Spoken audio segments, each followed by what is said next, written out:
Tigers baseball on Fox Sports Detroit is presented by Bell Tire.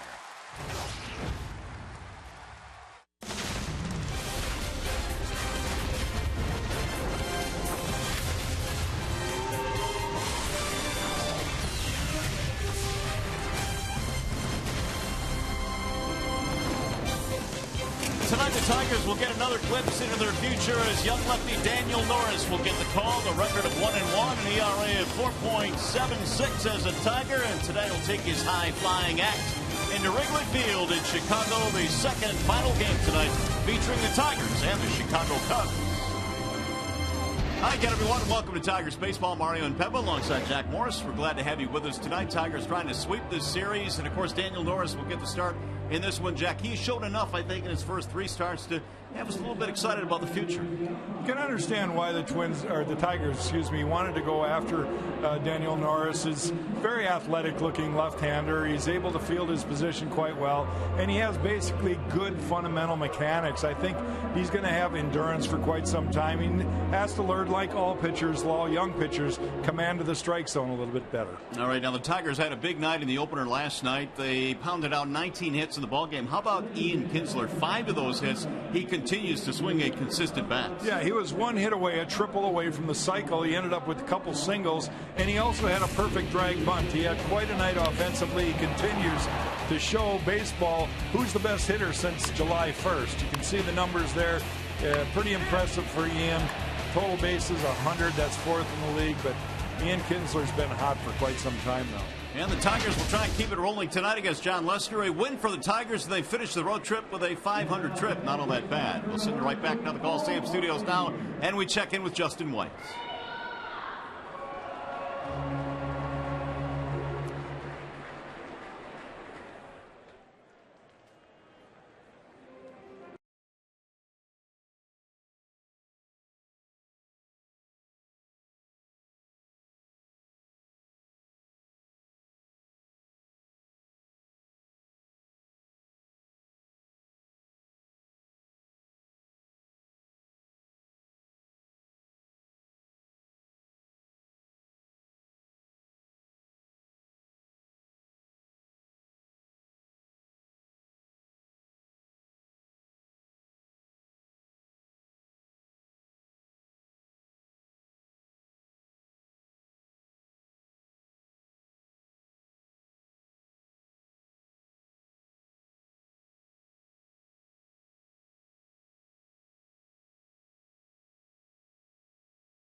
Your expectations of what a bank can be when it's time come to Comerica. Ram Trucks, find your summer of fun with great deals at the Ram Summer Clearance Event. And by Kraft individually wrapped singles, make something amazing. Back here at Wrigley Field in Chicago, Harry Carey outside of the ballpark, and Tiger fans, well, there are plenty of them outside of the ballpark as well. They have been all over the place with this two-game series at the hotel, at the ballpark, in the streets, and they are excited about watching their Tigers again here tonight in Game 2 of this series. A good night for the ball club last night, despite the 2 hours, 17-minute rain delay. Wrigley Field filling up again tonight for the second game of the series. Tigers starting lineup tonight, presented by the Southeast Michigan Ford dealers. And it looks like this. It'll be Rajai Davis leading off in left field, followed by Ian Kinsler. A huge night last night. He's at second base. Cabrera's at first. J.D. Martinez at right, followed by Castellanos and McCann. Iglesias, Gose, and Norris, your bottom three for the Tigers. And they are facing the veteran left-hander, Jon Lester. Jon Lester is making his 25th start of the year for the Cubs. He is looking for win number 9. He probably put a little extra pressure on himself when he signed that big free agent offseason contract, but he's settled in as of late. In his last 5 starts, he's gone 4-0 with a 2.04 ERA, and that's what the Cubs need. They need their ace to pitch the way he has lately. Here is the defense behind him, brought to you by Tim Hortons tonight. In the outfield, Dexter Fowler patrols center field, flanked by Soler in right, Schwarber in left. Along the infield, Starlin Castro will get the start at second base tonight, just his 4th career start at second. Russell is their new shortstop now. They've got Bryant and Rizzo on the corners, and Lester and Ross, your battery tonight. On what was a gorgeous afternoon, it's now turned into a gorgeous night here. No humidity, temperature in the 70s. And the Tigers trying to skip town here with a sweep in this mini 2-game series. They won the first one last night, put themselves in position to win the series, and that would require sweeping the series. Also would require taking care of Jon Lester, who they've faced once already this year. They've had good success against Lester this season. We'll see if that continues here tonight. You may notice both teams are wearing throwback uniforms here tonight, throwing back to 1945, the last time the Cubs and the Tigers met in the World Series. And so they are honoring that here this evening. They are not wool uniforms, even though they look like they might be. And the players for that are thankful. So here's Rajai Davis. He'll begin things for the Tigers tonight. Rajai, then Kinsler, and then Cabrera. Tigers used the first inning last night to jump out to a 3-0 lead.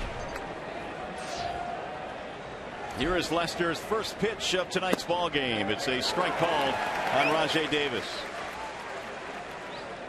Jon Lester bringing along his own personal caddy, David Ross, his battery mate in Boston, his championship years, and then they both came over to the Cubs this winter.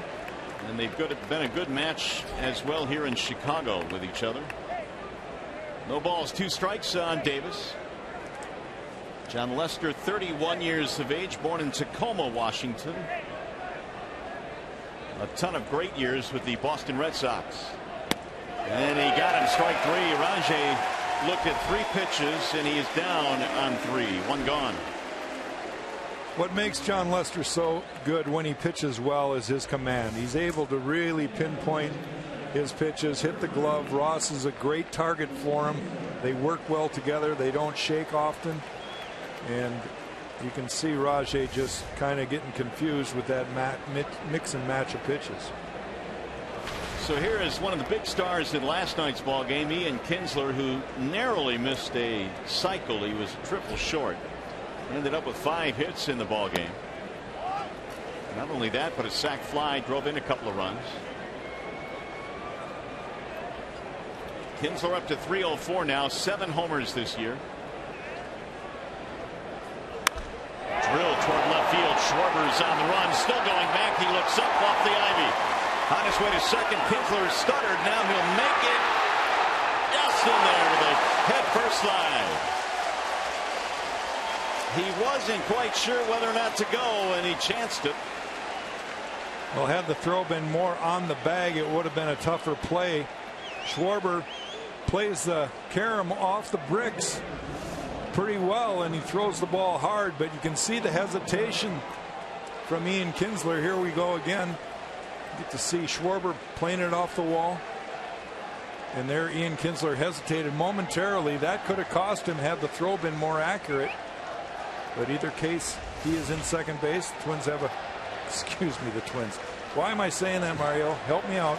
The Tigers. The Tigers have a runner in scoring position. Well, what it's done here is it's gotten the Tigers fans involved early, like it happened last night. They got the Let's Go Tigers chants going already for Miguel Cabrera. Checks his swing, ball one. I think Mother Nature helped the Wrigley Field hometown gang last night with that 2 hour 17-minute rain delay, because Tiger fans came out and they were very energetic early. Of course, the Tigers put up some runs early. That always helps. And then that rain kind of just dampened the mood. Well, we were here for quite a while last night, but it doesn't matter how long it takes. The Tigers got a victory in the ball game. 1 ball and no strikes on Miguel Cabrera. Tigers looking to strike early here against Lester. Miggy in the ball game last night had a double in the first inning. And he looks at a ball outside. 2-0. The Bernstein advantage brings us this matchup here between Lester and Cabrera. And ouch, look at these numbers. That's impressive right there. Miguel Cabrera has owned John Lester. Of course, he's owned a lot of the best pitchers in the game when you're at the top of the game yourself. The 2-0. Miggy looks at a strike on the outer edge. Cabrera's double last night was initially ruled a home run. Then they looked at it and a fan reached over and interfered with the ball. So Cabrera was given a double, not a homer. His only hit last night.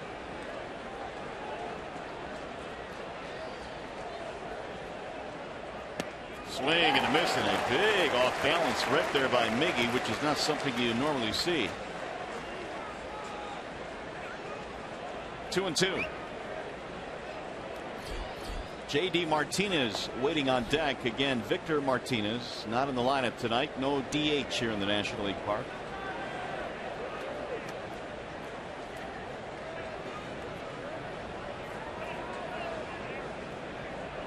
Here's the 2-2.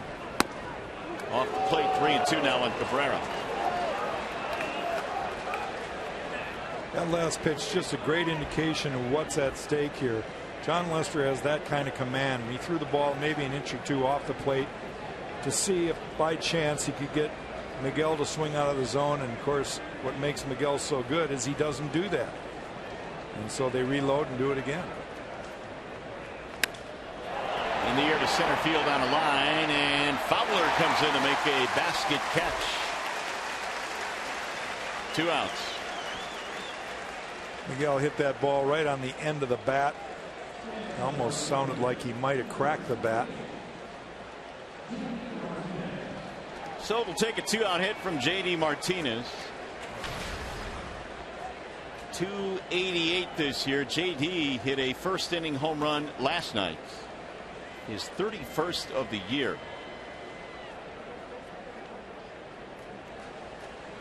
Modest 3-game hit streak now for Martinez.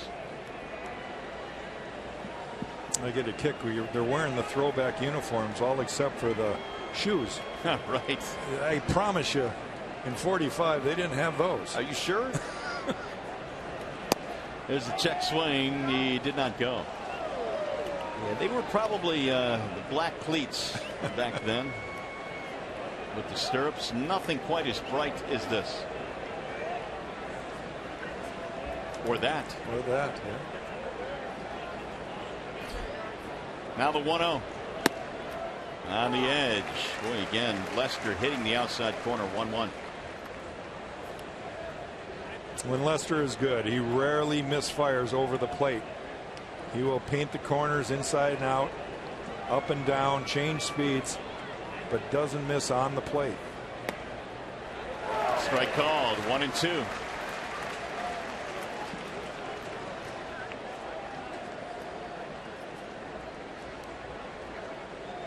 JD 52 RBIs in his last 56 games.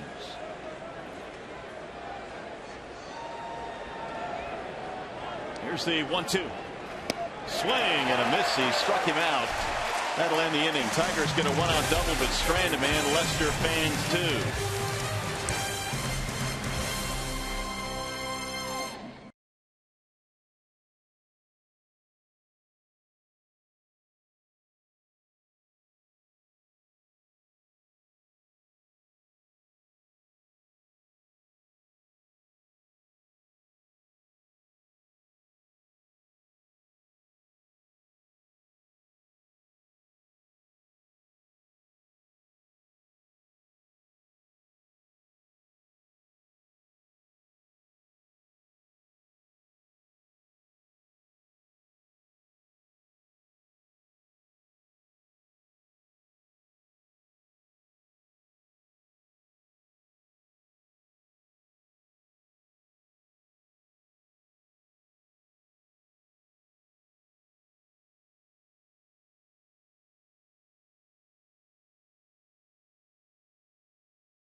Heating, cooling, and electrical.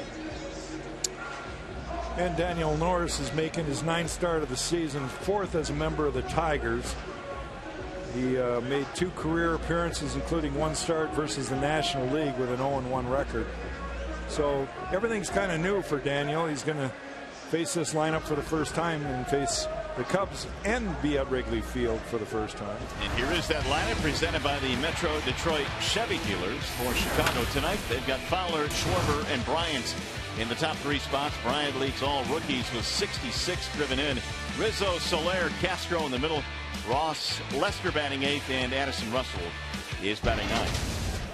Fowler digs in. Here we go. The Cubs bat in the bottom of the first. Strike 1 on Dexter. Fowler had a pair of hits and a pair of walks in last night's game. And he was able to extend his hitting streak to 6 in a row. Chasing the high heat there. No balls, 2 strikes. Fowler also drew a couple of base on balls. He is doing a lot more of that recently. The 0-2 is high. 1 ball, 2 strikes. Daniel Norris, 22 years of age. Johnson City, Tennessee, his hometown. Swing and a miss. And Fowler is out of there, 1 gone. Here is the defense for the Tigers, presented by Beaumont Health. In the outfield, it's Ghost in the middle, Davis in left, 1 error in the last calendar year.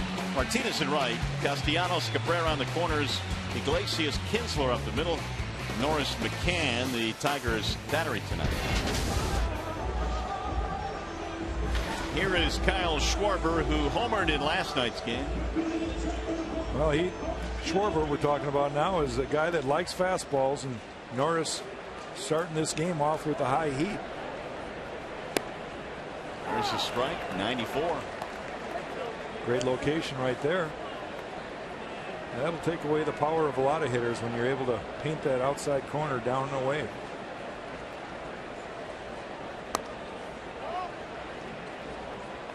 Schwarber's home run last night off Buck Farmer went about halfway up the bleachers in right field. He has really massive power. He's obviously still a young kid, just called up. Here's a wave and a miss. Real good breaking ball there, changing speeds and location. Down and away and off speed breaking ball. 1-2. McCann going right back to it. Missed outside, 2-2. So you've got Norris at 22 years of age. Schwarber as well is only 22. As the young talent continues to climb to the big leagues. Crazy how baseball can be. Norris, of course, signed by the Blue Jays, came over in that David Price deal just before the trade deadline, and maybe was going to be a little bit backlogged in the Blue Jay organization, but because of the Tigers had interest in his ability, he gets the quick route to the big leagues and gets a chance to pitch here now. Swing and a miss, and he dusts Schwarber with a fastball up. A couple of strikeouts for Daniel, pretty impressive. Yeah, that one tied him up after going down and away with a breaking ball. That 92-mile-an-hour fastball looked about 98, and he just climbs the ladder. Schwarber swings underneath it.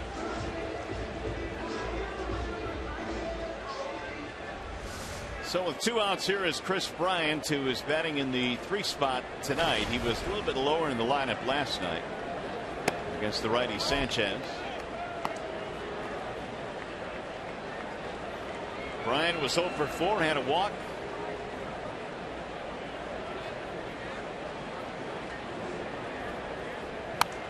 Fouled away, 1 ball, 1 strike. When you look at what Chris Bryant was able to do in the minor leagues last year, it's very stunning. 43 home runs, 110 RBIs. Massive numbers. Keep in mind they don't play into September in the minor leagues, so their schedule is about 20 fewer games. It is amazing. Of course, there is a significant difference, I think, in the last few years between AAA baseball and the major leagues, especially in the pitching department. You see guys that are touching the mid-90s to 100 miles an hour at the big league level. You don't see that many of them in the minor leagues. But as Chris Bryant came to the plate, I was just thinking, reminding myself of a manager that I played for in Minnesota. He would always tell us, be ready for the first pitch. How do you get ready for coming off the bench? How do you get ready for a 95-mile-an-hour fastball? I mean, you don't see those in batting practice. Right. Tom Kelly used to say, be ready for that first pitch. Drilled to center field, a base hit. Sharply hit ball from Chris Bryant. The Cubs have their first hit. We'll bring up Anthony Rizzo.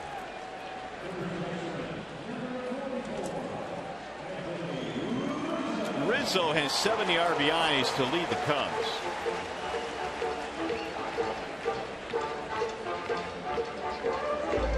He had a couple of RBIs last night, finishing 1 for 5.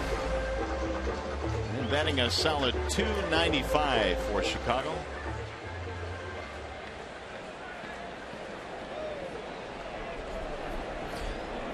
They'll play the shift against the left-handed batter.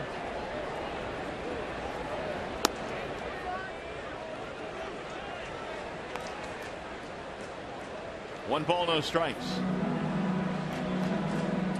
The different shift. Normally Castellanos would go to the other side of the infield and Iglesias would stay home, but now it's Iglesias moving over against the lefty.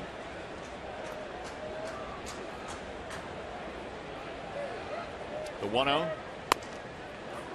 2 balls, no strikes on Anthony Rizzo. I think typical of most young pitchers that get their opportunity under the age of 25. We're talking about a guy like Daniel Norris. Obviously, his God-given talent is what got him to the big leagues in a hurry. And what will keep him here is his ability to make adjustments and be able to start commanding his, not only his primary pitch, which is his fastball, but his secondary pitch, slider and off-speed changeup. And he's gone 3-0 now on Rizzo. I was watching some video because I haven't seen Daniel throw, and I just wanted to get a good idea of some of the stuff that he has. And what I saw in a lot of the video is his inconsistency. He can strike guys out because they're swing and miss pitches hitters will chase. He's swinging on 3-0 and he pops it up left side of the infield. Here comes Castellanos, and he'll make the play to end the inning. Rizzo is out, so are the Cubs. 1 in the books. Still no score.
Back at Wrigley Field, sure, the Tigers and the Cubs have met a bunch in interleague play now, but the most famous meeting they had was in the 1945 World Series, and that World Series was, of course, in October, just weeks after Japan surrendered to the U.S. and ended World War II. And the reason you're seeing the guys wearing different uniforms is that they're paying tribute to the 1945 participants of the World Series, and it's all to raise awareness and to benefit the National World War II Museum in New Orleans. A great job by the Tigers and the Cubs in concert once they realized that they're meeting the 70th anniversary of the last time they met in a World Series. Mario, Jack.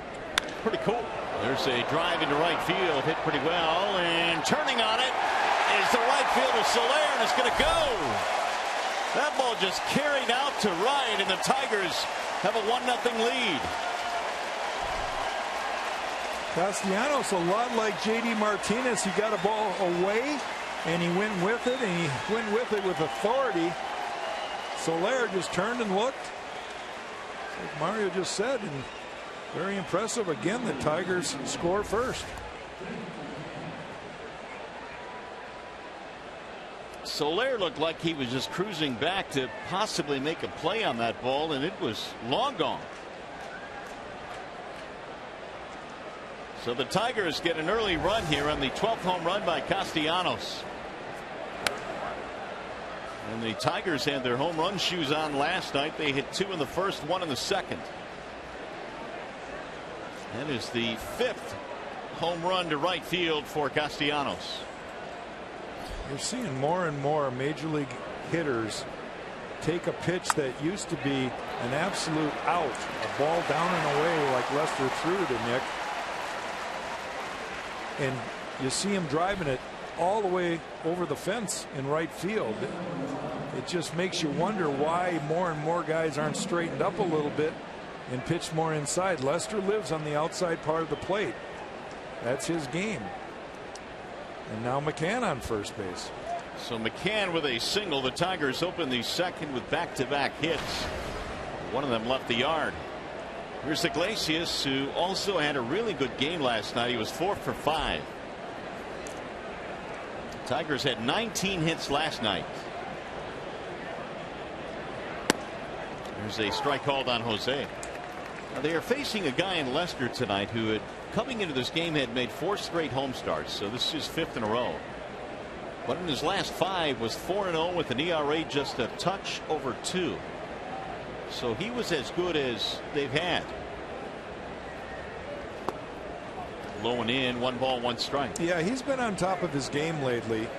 And with that being said, the Tigers have done fairly well against Lester. And they whacked out a bunch of hits last night. They're on a good offensive streak right now, and seems to continue here in the top half of the second inning. Bouncing ball foul, third base side. Well, if the Tigers combine for 3 or more home runs in this game, and it's looking like that could be a good possibility. Bring a copy of the box score to a participating Arby's location tomorrow. Get a free small order of curly fries. Tigers took care of that early last night with 3 home runs in the first 2 innings. Iglesias backs out of there. 2 balls, 2 strikes. That 4-hit game last night for Iglesias was his 3rd 4-hit game of the year.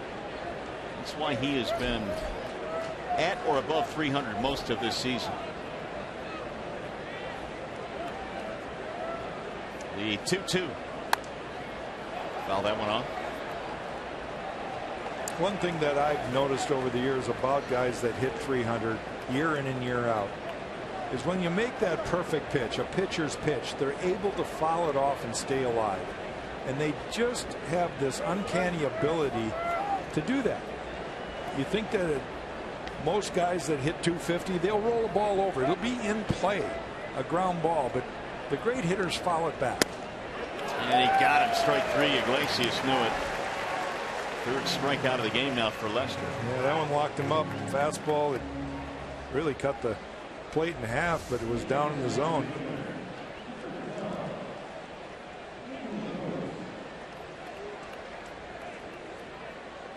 Borderline, but right on the inside part of the plate.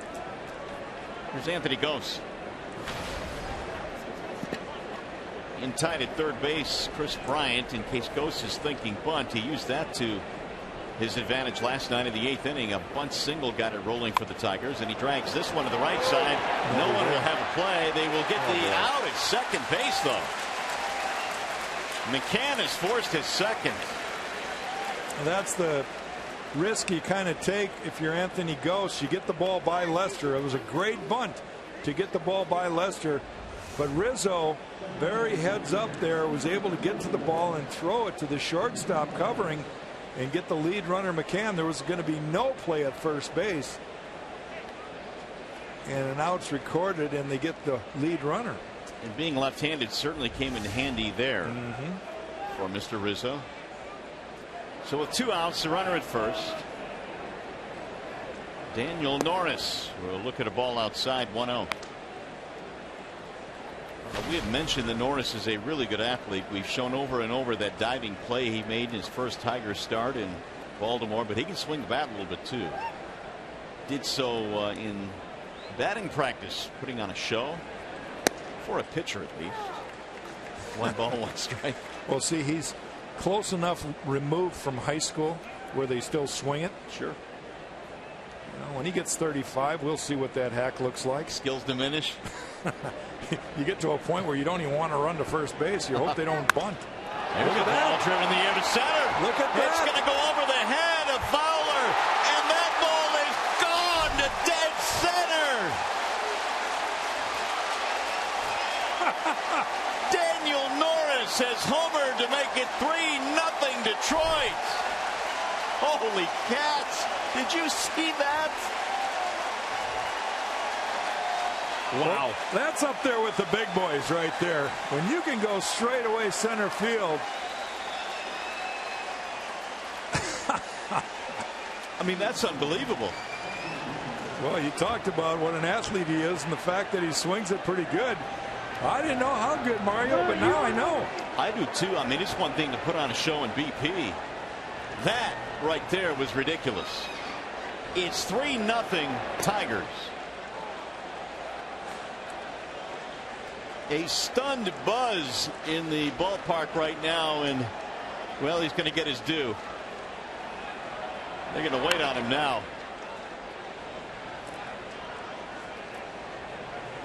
3-0 Detroit. Sanchez checking out the bat. Victor making sure he's got all he needs.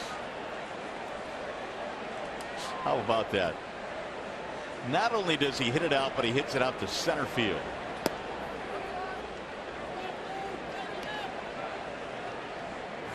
Two homers in this inning for the Tigers here in the second. They lead 3-0. One and two on Rajai, who struck out in the first.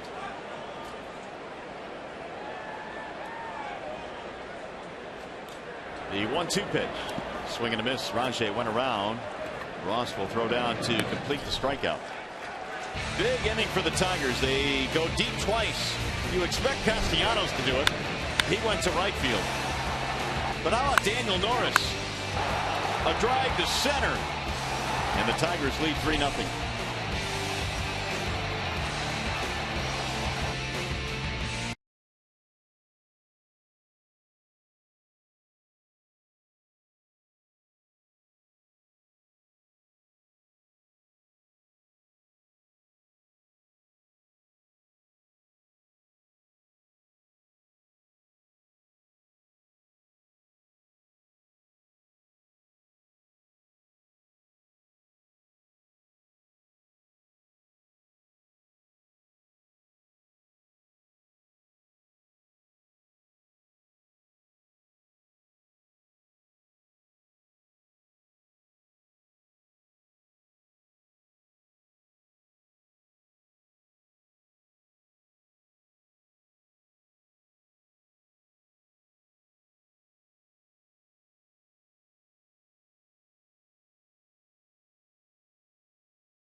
Norris has homered in his first big league at bat. A 2-run shot to dead center. Castellanos also with a home run. And Norris goes back to work with a strike to Jorge Soler. It'll be Soler, then Castro, and then David Ross. The 0-1 pitch. Pulled to the left side, cut off at third by Castellanos. One gone. Well, it's worth another look, isn't it? Well, my goodness, you're definitely not expecting this, but I mean, he's absolutely squared that ball up. His first plate appearance, a home run. That's going to put him in the class of some of the greatest that ever played. And like yesterday's game, 2 home runs, 3 runs scored for the Tigers to lead off the scoring in the game. And there was really no emotion on his face, as if he expected to do that. That not only was his first big league at bat, but his first professional at bat, period, minors or big leagues. Well, Daniel Norris is a different cat. That he is. I mean, obviously, he's had some life experiences that most people don't go through. So I'm not sure that kind of thing is going to excite him too much. I think the reaction by his teammates in the dugout is probably more surprising than the fact that he hit it. Here's the 2-0 pitch. There's a strike called on Starlin Castro. 2-1 the count. Yeah, a lot of fastballs early here for Norris, and why not? He's been getting outs. He struck out the first 2 hitters of the game with fastballs. 2-2. Castro these days playing second base for the Cubs. He was their starting shortstop the last several years. All-star. Has had a couple of really big seasons offensively, but this year Addison Russell taking over that position recently. A couple good off-speed pitches, and what makes those good is he's kept them down in the zone. You can get hitters thinking fastball knee high, and that pitch, when it dies at the end, just enough. They're way out in front. They're not going to have any power left in their swing when they're diving for the ball way out in front. In the air to right field. Martinez to the warning track to make the catch. There are 2 gone. With more on that home run from Daniel Norris, we check in again with John Keating. Mario, we had no idea this was coming, but we did see what Daniel Norris did in batting practice yesterday, and so we asked some of his teammates about it, and J.D. Martinez said, well, all the pitchers think they can hit until they actually get into a game, and then he called Norris over, which you really don't do on a game day, and said, hey, I understand you can hit a little bit. They're asking me about you hitting. Did you go to college? No, only high school. So it's a bit of a stunner to everybody in this dugout, but all those are stunned are wearing smiles at the same time. Alex Wilson said, well, he hits a lot of them, and when they leave the cage, they all go out. But there's a bunch of them at his feet that never leave the cage. Well, that one, had there been a cage, would have left it easily. And I think the word stun is a good way to describe it. What a terrific moment for Daniel Norris. He certainly will never forget his first plate appearance. Never, ever. Swing and a miss. Awkward swing there by David Ross in a 1-2-3 inning for Norris. Tigers baseball tonight from Wrigley Field, presented by Bell Tire.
Now for you to tweet your strongest fan photo, use hashtag Detroit Data Strong Fan. You just might see yourself in an upcoming broadcast brought to you by T-Mobile.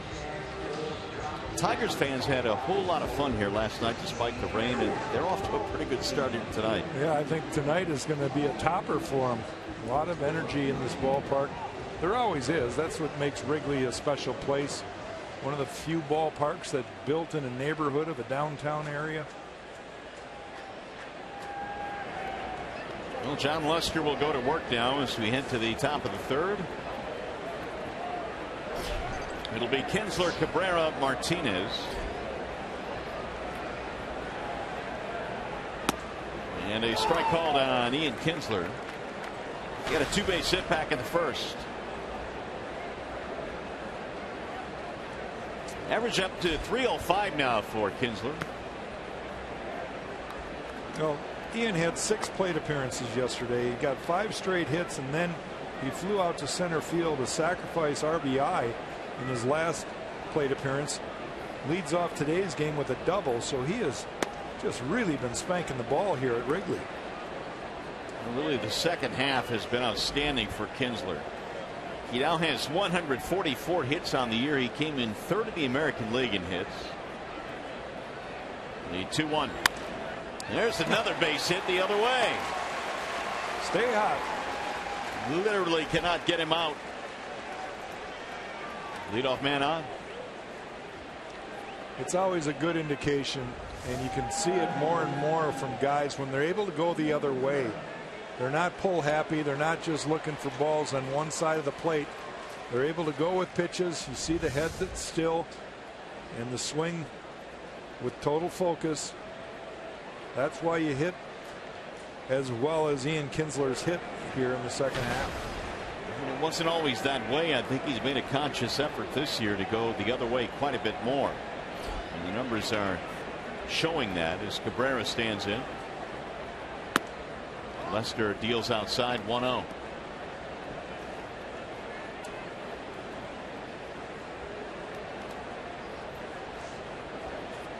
Cabrera fly to center, his first at bat, 0 for 1.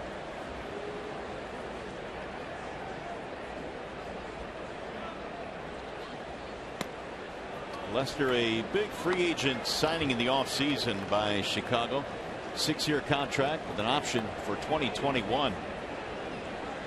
Well, it's kind of known around baseball that John Lester has a little bit of the yips in throwing over to first base. He leads the major leagues in stolen bases against, and he just doesn't throw to first. He has a very quick step to home, but let's see some of the throws he's tried to make this year. That wasn't very pretty, and that one was just as ugly. And I'm being told that he might make another effort. He's really been working on it. They actually had a catcher at first base with a catcher's glove squatted down. It's a fundamental that you just have to get through, and it's a mind game for him right now. Well, the saving grace for Lester, at least, is that he is quick to the plate. Yeah. Otherwise, it'd be a mess. And what he is, number one, he's left-handed, so he's looking at the runner, and he has to change his pause. He can go quick. Every time he goes home, he still has a slide step, so his actual time to home plate is fairly quick, but he still has to change his time of how long he holds the ball. And Cabrera will take a walk, and now the first two have reached here in the third. Well, stay tuned to Tigers Live. Following the game, we'll select the Fox Sports Detroit Tigers Player of the Game, presented by McDonald's Steak and Egg Burritos. And already a couple of candidates. Daniel Norris has to be at the top of the list right now. I was going to say, you can take Castellanos, and nothing against Nick's home run. That was very impressive, but I think it was topped a little bit by a guy we never expected to have that kind of power. Well, stay tuned. There's a lot of baseball to be played. Here's J.D. Martinez. Tigers trying to bust this one open a little bit early here. Already lead 3-0.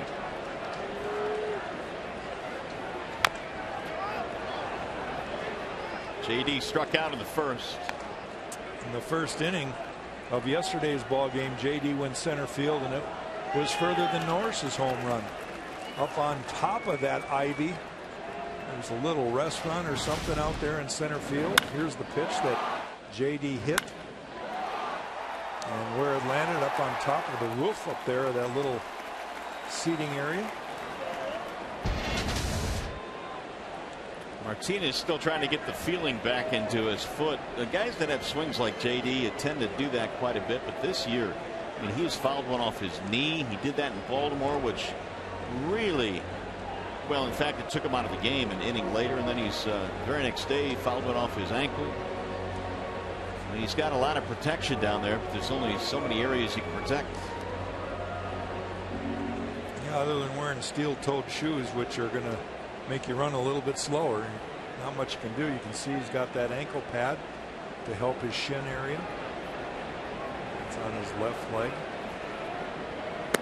Way outside. 1 ball, 1 strike.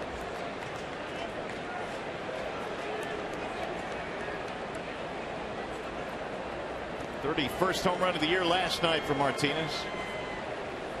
He's also played well defensively this year. I think he has surprised some folks. He has 13 outfield assists, tied for the most among outfielders.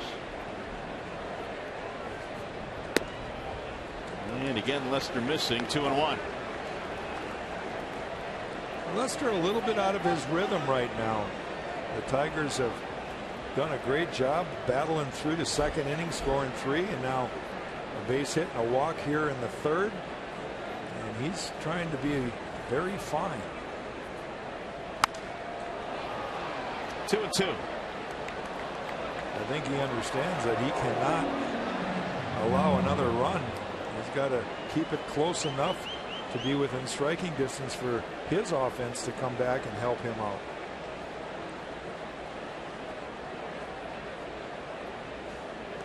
There is Castellanos waiting on deck. He's already homered in this game.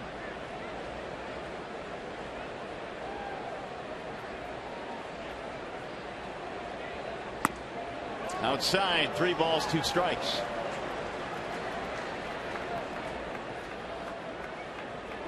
And with 2 on, nobody out, we'll see what Lester comes back with here against J.D. Martinez.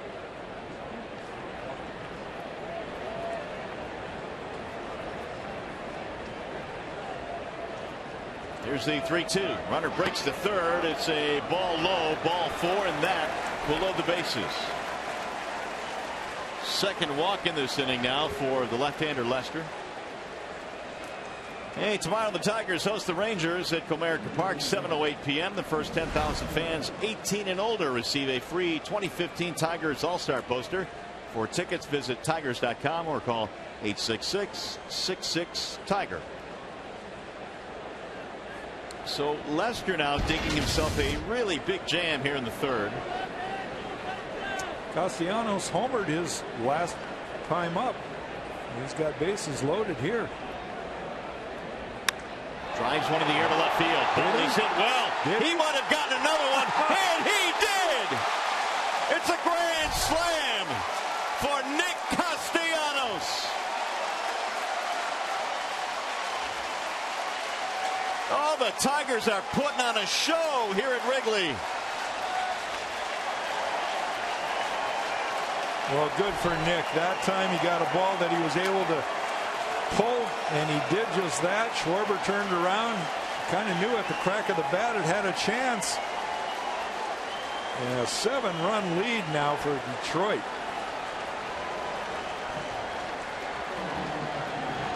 The Tigers came into Wrigley Field facing one of the hottest teams in baseball, having a tremendous month of August. And they are absolutely putting on a show now, 7-0. A 2-homer game for Castellanos. And a 5 RBI game as well. Well, what's amazing about this crazy game, we talked about John Lester and how well he's pitched in his recent stretch, 5 games, 4-0. And today in the first 3 innings, the Tigers just light him up. Russell throws out McCann. 1 gone. Yeah, Lester was in a really good stretch.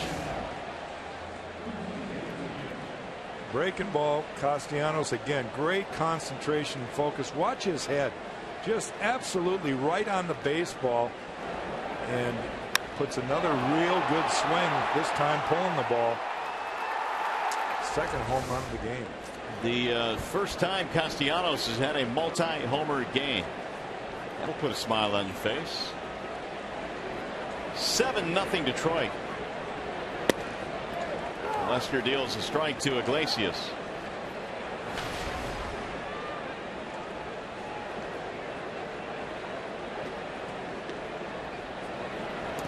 Cubs were 12-2 in the month of August entering this series.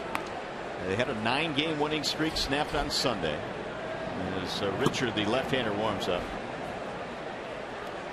They had won 8 straight at home before last night's loss, and Joe Maddon's team has been stunned here again tonight. Ground ball left side deep in the hole. Russell gets rid of it quickly. He is safe at first base. Pulled him off. What a great job on the receiving end for Anthony Rizzo. I haven't seen a stretch like that in a long time. And he was pulled off just a little bit, allowing Iglesias to get on first base. I think that'll probably be ruled an infield hit. That left foot just off the bag. Right there, good shot. So the Tigers add another hit to their total. An infield single for Iglesias. Here's Anthony Gose.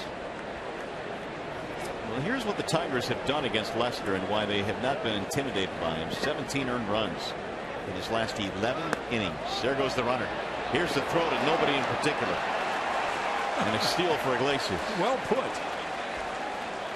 I think there's a little mix up there between Addison Russell, the shortstop, and Starlin Castro, the second baseman. Nobody covered the bag. Well, that was the Chevy high strength steal, and it was quite an easy one for Iglesias. Gets a good jump, and you can see that neither one of the shortstop or second baseman went to the bag. I think it's clear from the get-go the Tigers certainly want to take advantage of the fact that Lester does not throw over as many times as they possibly can. And really, when you look ahead to possible postseason for them, that could be an issue in the postseason. Well, now that the word is out, I mean, there was a lot of people in baseball that knew that as a member of the Boston Red Sox, Lester wasn't throwing over.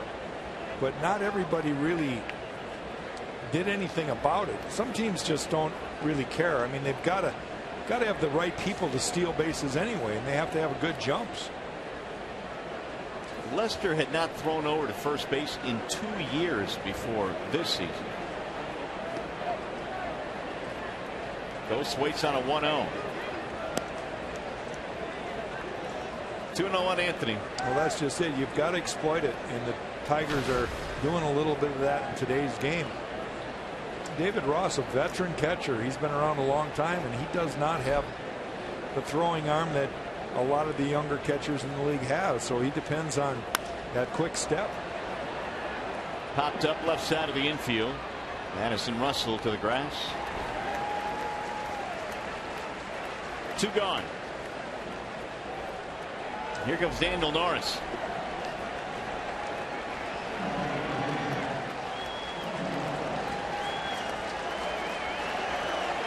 Norris became the first Tiger since Jason Johnson in 05 to homer. First Tiger pitcher in 05.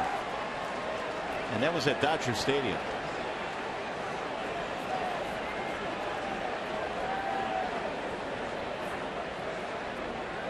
Daniel looks at ball 1.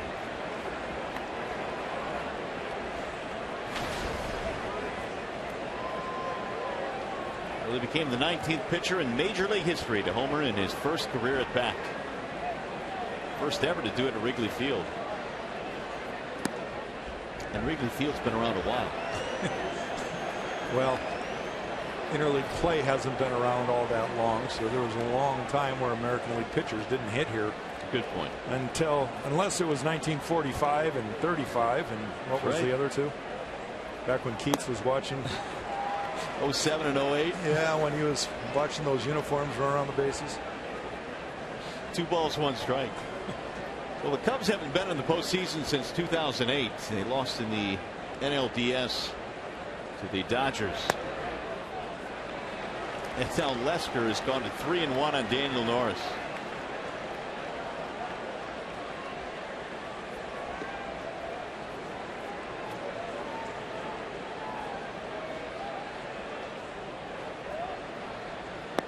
He's going to walk him. How about that? Lester snatches the baseball back. You know, it almost looked like he was being very, very careful with him, and it's probably because of that right there.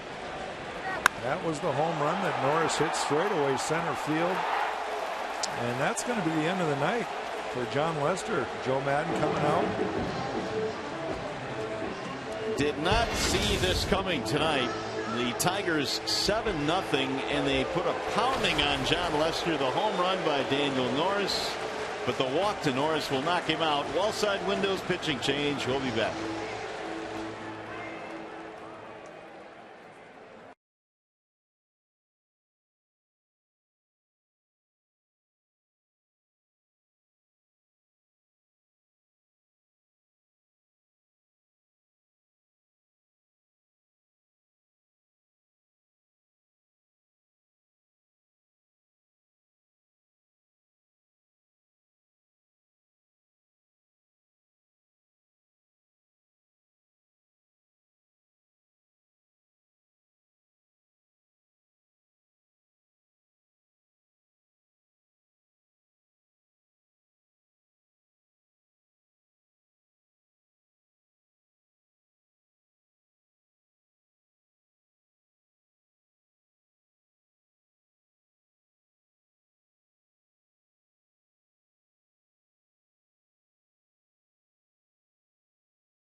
In this game, a walk to Daniel Norris has signaled the end for John Lester, and on now is Clayton Richard out of the bullpen. Stats for Richard this season. He'll face Rajai Davis. This is the 9th man to bat in this inning for the Tigers. A grand slam by Nick Castellanos.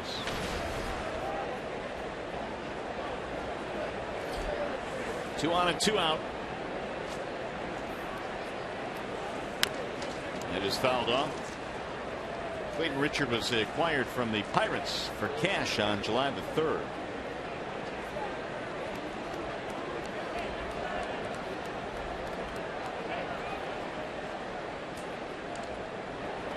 Swing and a miss. Now Richard missed the entire 2014 season and underwent some shoulder surgery, and so Cubs probably being very careful with him. Number of innings this year, how they bring him in out of the pen. Both teams had to go deep into the bullpen last night because of the 2-hour 17-minute rain delay. And of course the Tigers called up Drew Verhagen today, sent down Jeffrey Marte to give them another arm. Richard, one of the few pitchers that did not pitch in last night's game. Bouncer deep in the hole. It's short. Russell, great play. His throw is going to be on target, and that will load the bases. Infield hit for Rajai. Hey, just a reminder as you enjoy a cold one to look forward to Miller Time later in tonight's game. It's brought to you by Miller Lite. I ask you now as we look at our player of the game, is Norris still your leader, and now is Castellanos correct? Well, that's a good question.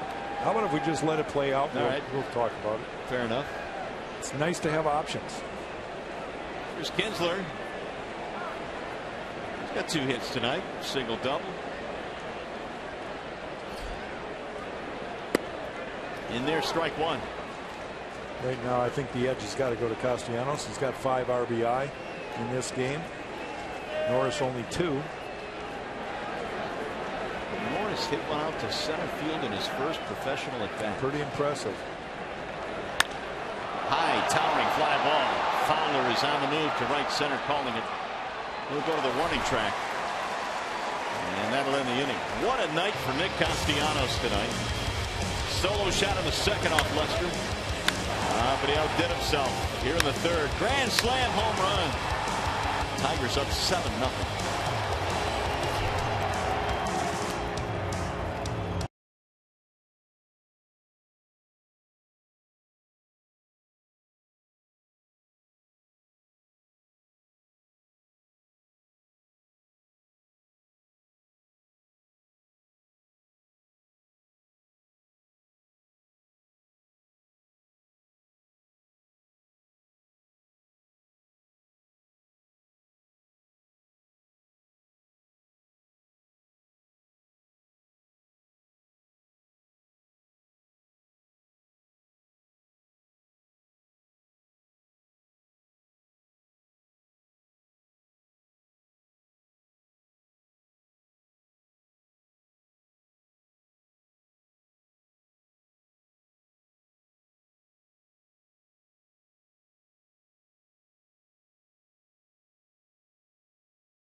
And you'll see in his first 2 starts as a Tiger, Jack, he was a lot four-seam fastball, but he switched that up in his last start against KC. Yeah, I'm sure whoever was charting that is unbelievable vision, because they could differentiate the difference between a 4-seamer and a 2-seamer as it releases his hand at 98 miles an hour. That's pretty impressive.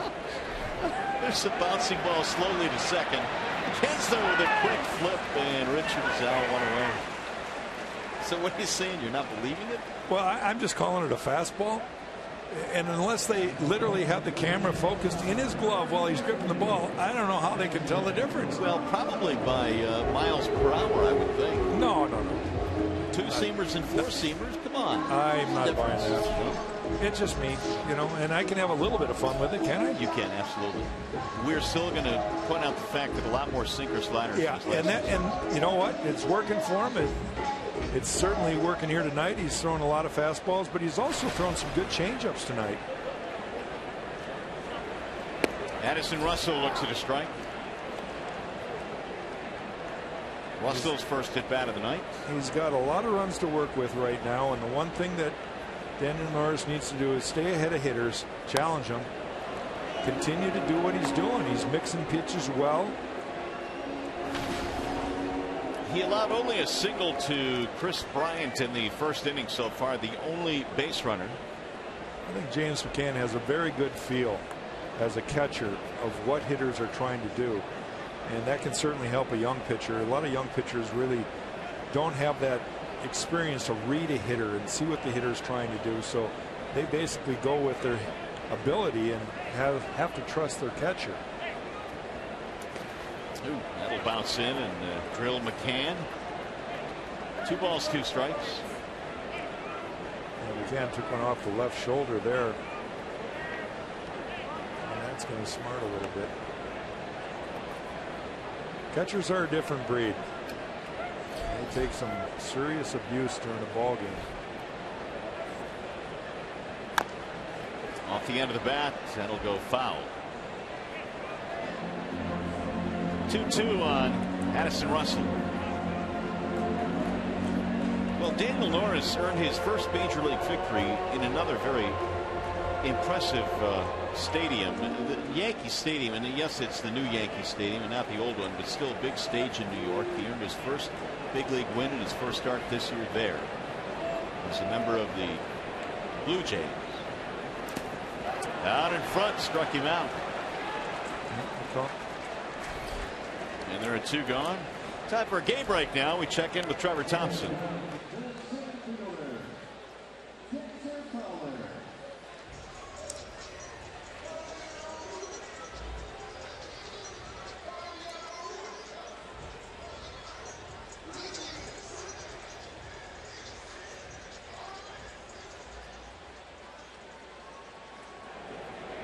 Yeah, he's got nothing on Daniel Norris. Thanks, Trev.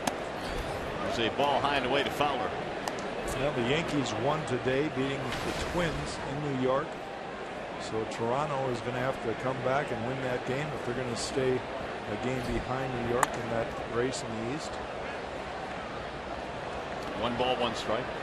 We were talking about Norris and pitching in venerable stadiums. We talked about Yankee Stadium, got his first win here at Wrigley, and John Keating passes along that he made his major league debut in Boston at Fenway and struck out David Ortiz. So well, probably 3 of the most notorious. I don't know, you want to throw Dodger Stadium on that list, but yeah, Yankee Stadium, Fenway, and Wrigley, those are the big dogs. 3 of the biggest cities in America. Driven to right field. J.D. Martinez on the run, still going, looks up, and that ball is gone. Home run for Dexter Fowler. He goes the other way, and the Cubs are on the board. 7-1.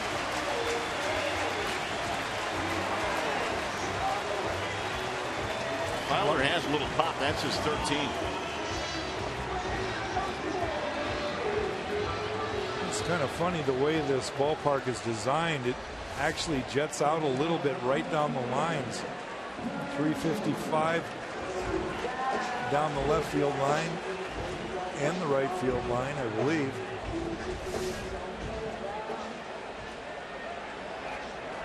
We have had 9 home runs in this series between the 2 clubs already. We have not even completed a game and a half. Wrigley Field is not always a place where the ball jumps as much as it has the last 2 nights.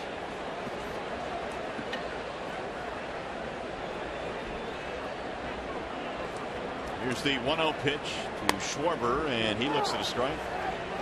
1-1.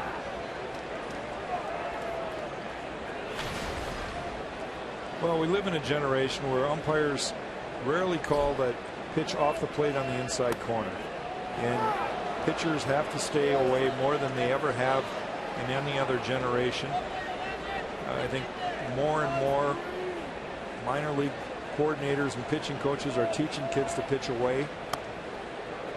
And when hitters get in the comfort zone and never having to move their feet, they can start diving out over the plate, and you're going to see more home runs.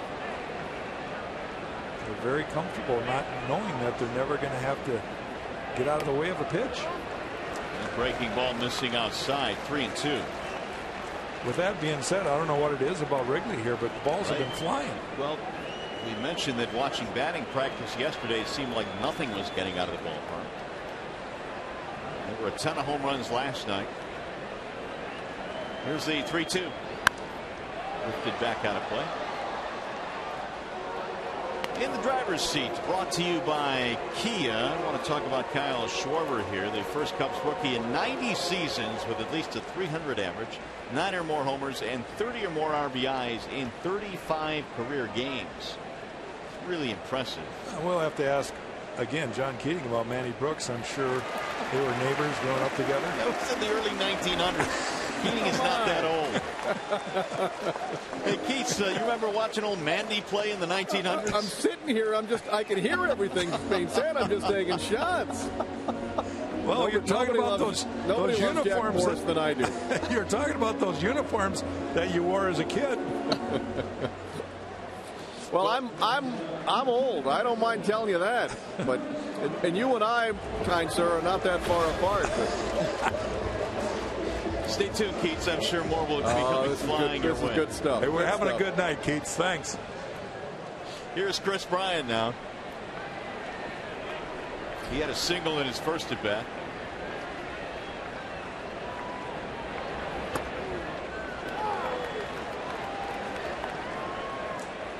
Norris needs to just figure out a way to get an out here.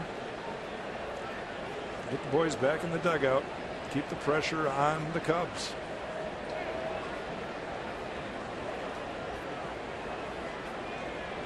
Here's the 0-1. Driven high and deep to left field. Rajai going back. Track. Wall. Leaps. Can't get it. It's gone. Well, fasten your seatbelt.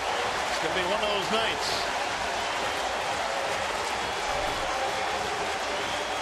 Interesting again, a different unique feature here at Wrigley is the fence above the ivy actually protrudes back into the field.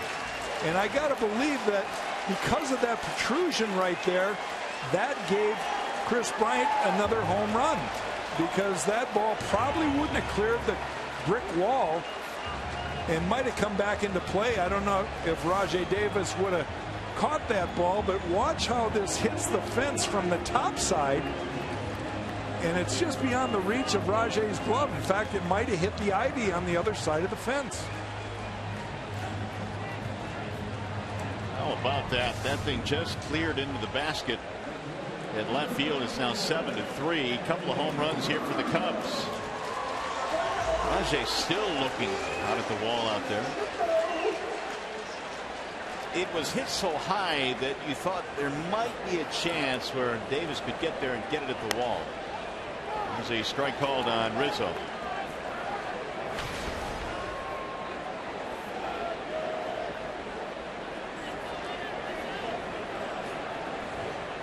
Now the 0-1.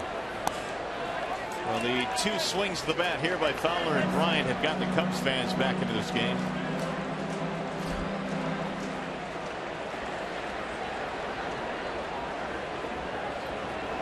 Rizzo popped up his only at bat, and he looks at a ball outside.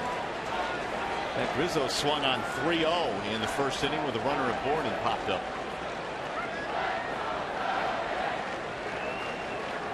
Two and one on their leading RBI man, 70 driven in this year.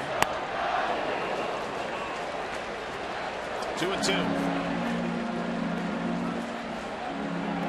Castellanos has cut to the other side of the infield. He's in short right now as they play the shift. Rizzo last night hit into it a couple of times.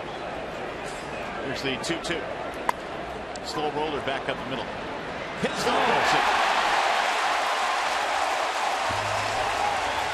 That thing looked like it might have a lot of spin on it. Apparently it did.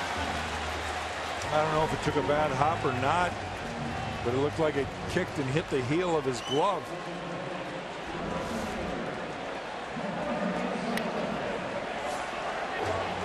E4. Right off the heel.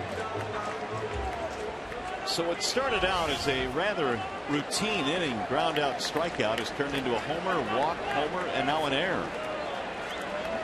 There's Jorge Soler.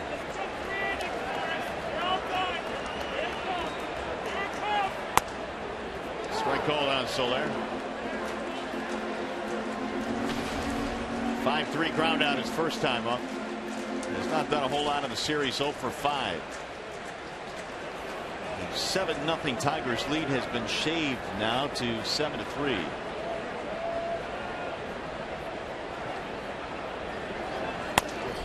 Way outside, 1-1. Mid-90s fastball from Daniel Norris. Yeah, it looks like Norris just trying to reach back now, and he's got to be careful with that. He's still got to be able to focus and change speeds.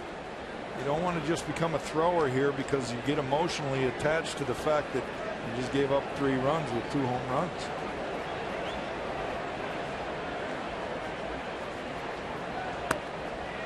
Strike call.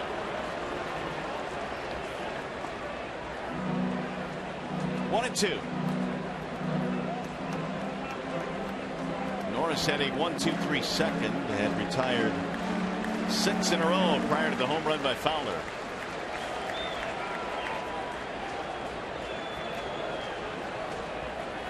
Here's the 1-2.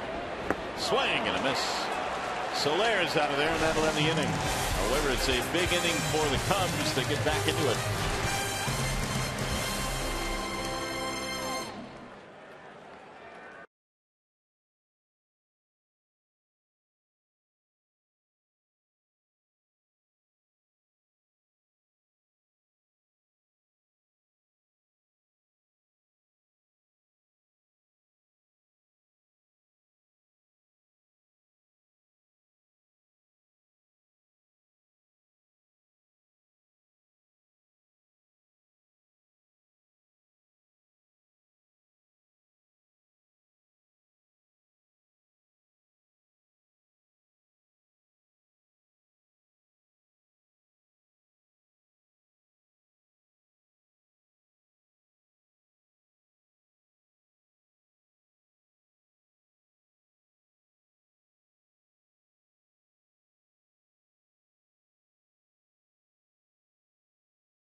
Off half of the second inning, Tigers already up by 1. Daniel Norris greets John Lester with a straight center field home run, 2-run score. Then Nick Castellanos, top of the third, hits a grand slam off of Lester. Cubs come back in the bottom of the third with a home run by Fowler, and then followed two hitters later by Chris Bryant hitting one out to left field. So it's bombs away here again at Wrigley. Yeah, that it is.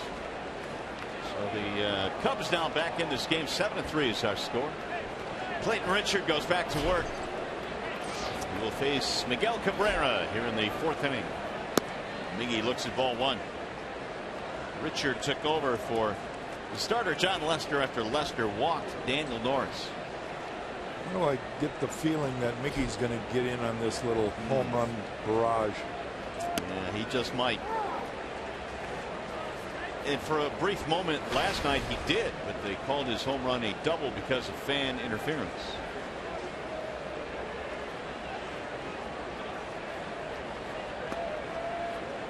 Low, and the count now 2-1 on Miguel.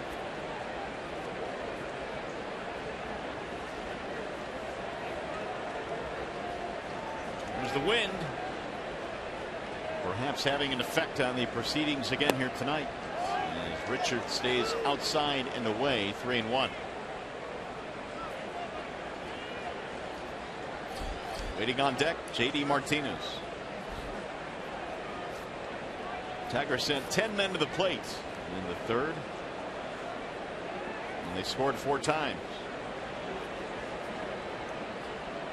Look out. That gets into the seats quickly. 3-2.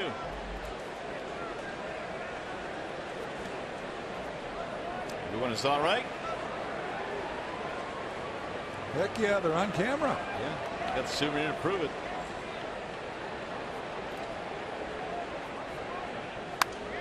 Another one back out of play. Wrigley Field is inundated with Tigers orange. Just as it was in 2012, just as it was in 2006 when this team played here as well, those 2 years. The 3-2 again. Bouncing ball back up the middle. Russell on the move. Nice scoop. Miggy is out, 1 gone.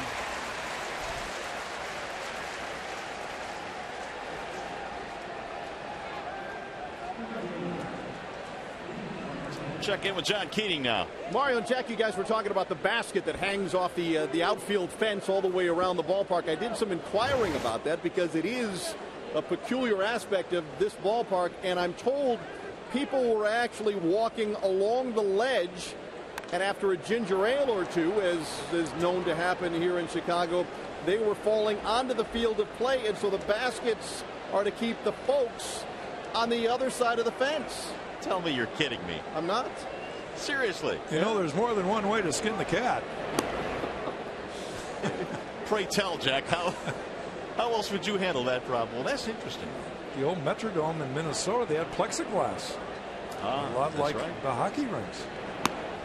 There's a ball outside to not real JD fan Martinez. Friendly, so they got rid of that. Yeah. I think this is, well, it's an option. I don't. That's interesting. Yeah. It's pretty much a people catcher, I suppose.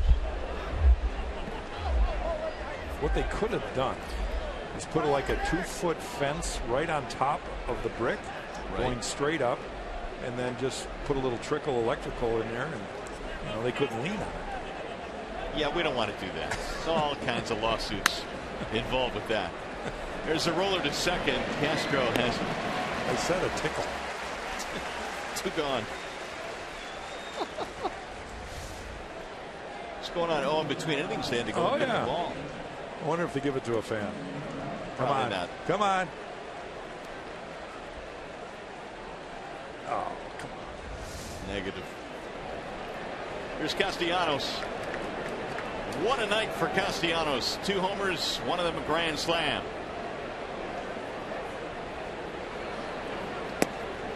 Richard throws a strike, 0-1.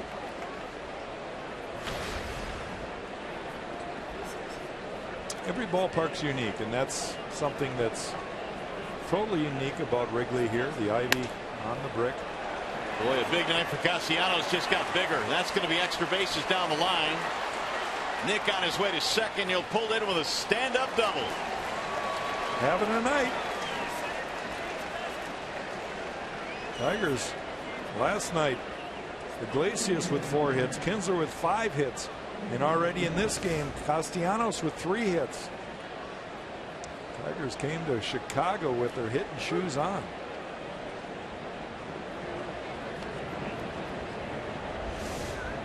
Here is McCann now to try and drive in this 2-out run. Single ground out tonight for James.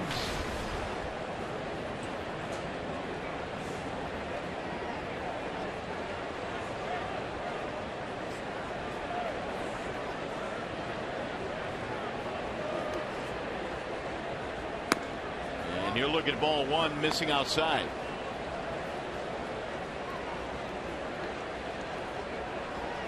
Tigers came into play tonight 4.5 behind the wild card, second wild card team, the Angels, who jumped over Baltimore last night. A little bit foul.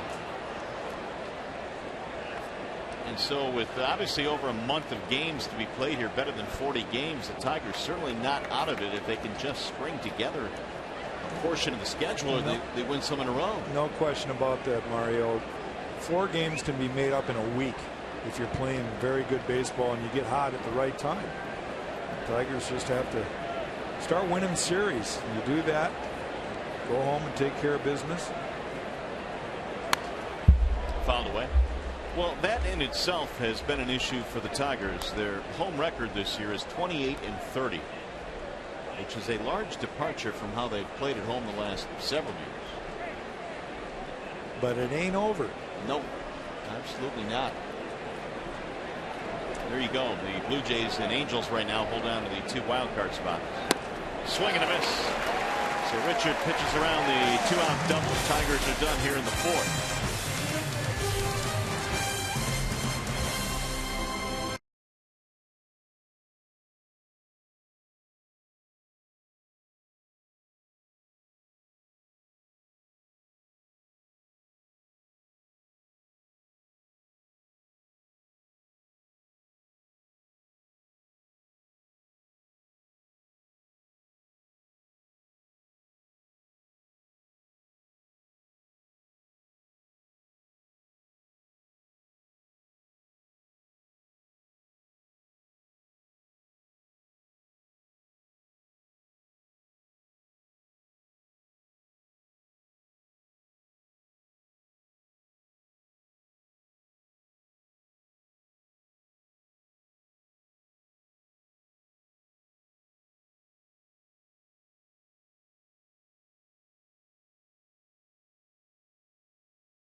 Here you might notice the different uniforms both clubs are wearing tonight. They're the throwbacks to 1945 when they were celebrating here the 45 World Series between the Tigers and the Cubs, in which the Tigers won 4-3.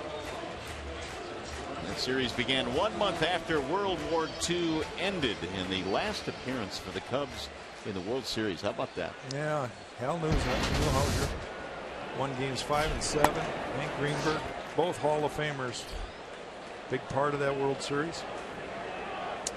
Tigers got that American flag patch on their uniform. I'm not sure if the Cubs do or not.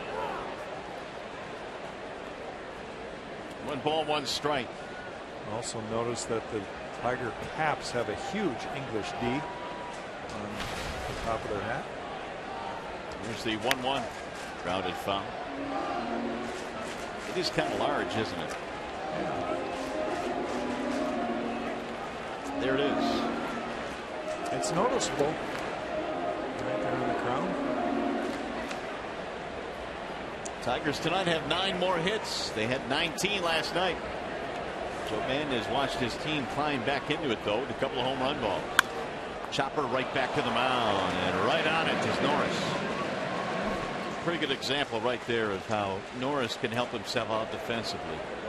Not an overly difficult play, but he is a really good defender. Well, typical of a lot of pitchers, they'll spin off a little bit to one side. Left-handers will go to third base side, right-handers to the first base side. But Norris was able to regroup in a hurry. He's got pretty quick reflexes out there.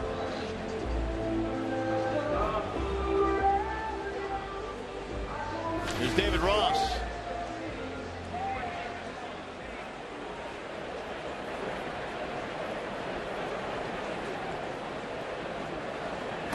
Swing and a miss.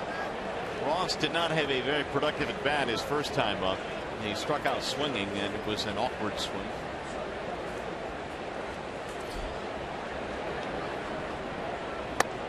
Way high from Norris. Ross not known for his hitting. He came in today's game hitting a .184.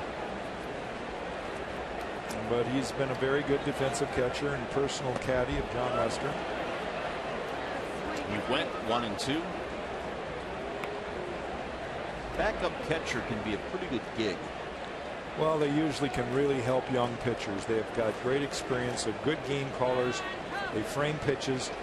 They don't all have great throwing arms, but a bunch of them do. That was gas right there. Sure was. 94 threw it right by him. Second strikeout for David Ross in 6 of the game.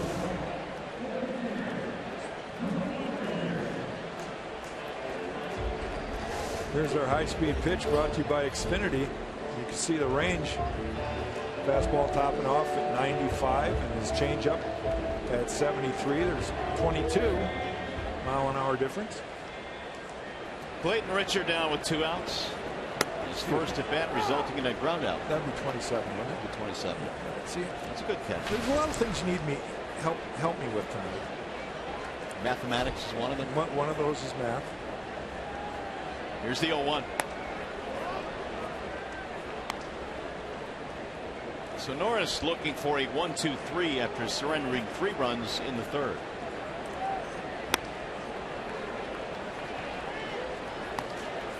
One and 2 on Clayton Richard, the Cubs pitcher. Norris 6 strikeouts in this game.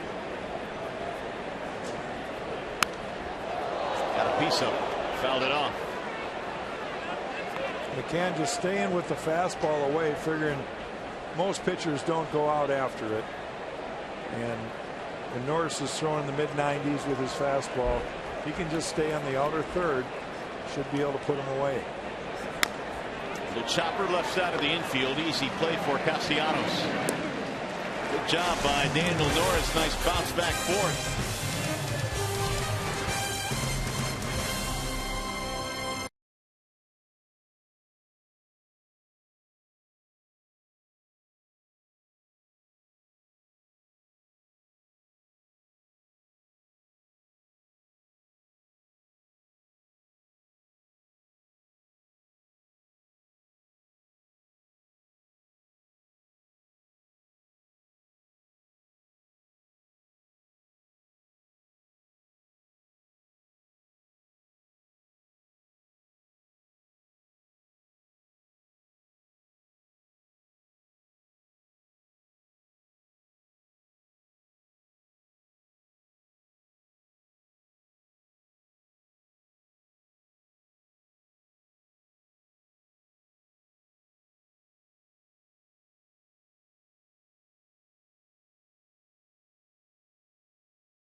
Firm official legal services sponsor of Fox Sports Detroit. Bell Tire, get the lowest tire price period. Bell Tire. Myers, save big with M-Perks from Myers. Sign up at mperks.com. And by Chevrolet, find new roads. Back here at Wrigley Field on an absolutely gorgeous night here in the north side of Chicago. 7-3. Tigers have the lead, trying to sweep this short 2-game series. Daniel Norris, a nice 1-2-3 frame after giving up 3. Now the Tigers offense will go back to work. Tigers jumped all over John Lester, the starter in today's game, and that's a little untypical of Lester. He's been pitching very well lately, You would thought you might see a little more of a pitcher's duel, but it's been a fun game. A lot of offense. Now the Tigers had a couple of home runs in the second, and then a grand slam from Castellanos as they built a 7-0 lead. Iglesias, an infield hit and a steal in his last at bat. I'm sure Brad Ausmus would love to see the boys just keep adding on here. They don't want to have a big inning like they did in the third inning and then just kind of shut off the faucet. Ground ball short. Addison Russell. Boy, Iglesias just nipped by half a step. He does not give in, man, even on routine ground balls. He is busting it down the line, one away. Well, that should be typical, not atypical. Very true. That's what you're supposed to do as a major leaguer, hustle it all the way down. You can see Addison Russell made a nice play there and a strong throw and just barely got Iglesias. Tigers looked at the replay and decided not to challenge. Wise choice. Here's Anthony Gose.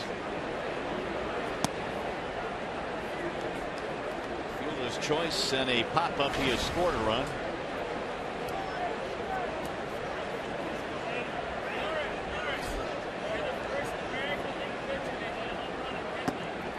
Tigers have had good luck here at Wrigley Field. Back in 2006, they swept a 3-game series here at Wrigley, and then they came back in 2012, won 2 out of 3 in that series.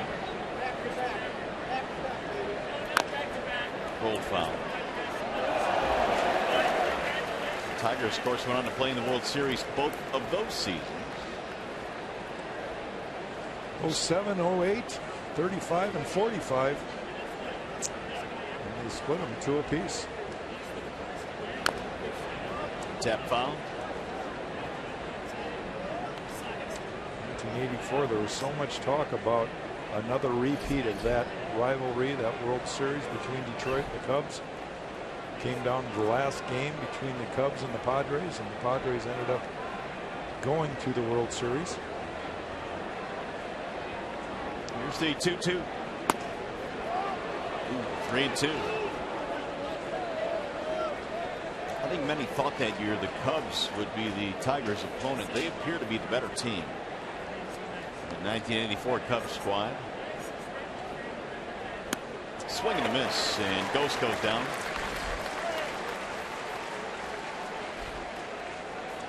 Let's take a look at Big Boy's big play of the game.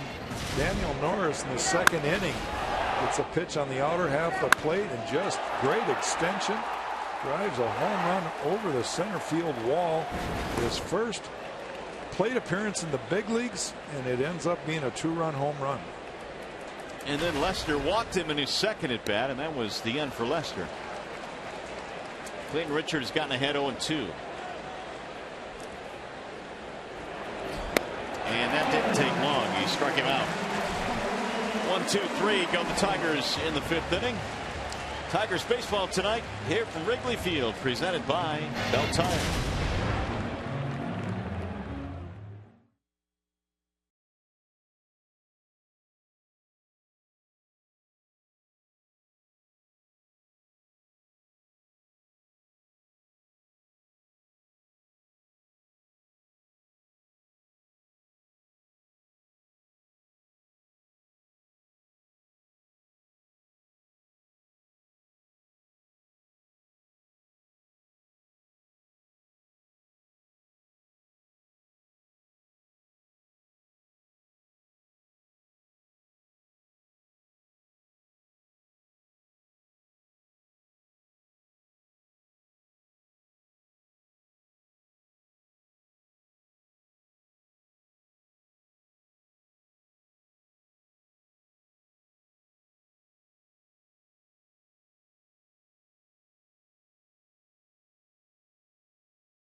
good innings for Daniel Norris. He did give up a couple of home runs in the third inning. Those are the 3 runs that the Cubs have scored, but he has also had a good fastball, good changeup tonight. He's changing speeds fairly well, working extremely well with his catcher James McCann. So needs to get one more inning to qualify for the win. 7-3 is our score as Addison Russell leads it off. Russell, then the top of the lineup, Fowler and Schwarber. Strikeout victim his first time up. And a ball high, 1 ball, 1 strike. Addison Russell, just 21 years old, former first-round pick of the Oakland Athletics. High again, 2-1. In fact, he was the A's top prospect in 13 and 14, and then came over in a deal last year. Jeff Samardzija. Ground ball toward the shortstop. Iglesias will throw him out. Iglesias just so quick out there. Gets rid of that ball so quick that he doesn't have to have that cannon of an arm. Good job by Norris by attacking the strike zone. He's got 4 runs to work with. He needs to throw strikes. Dexter Fowler hit a home run in his last at bat. And it got things rolling for the Cubs. They would end up scoring 3 runs in that inning. Fouled away 0-1.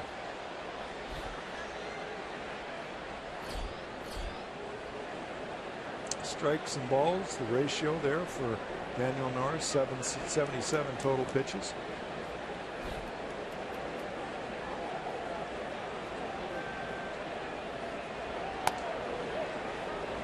He has struck out 6 Cub hitters today, only walked the 1. That was Schwarber in the inning in which they scored the 3 runs. Ripped to left field. That's going to get down, a base hit. Second hit of the ball game for Dexter Fowler, who came in batting .313 against left-handed pitch. Now Fowler continues to stay hot.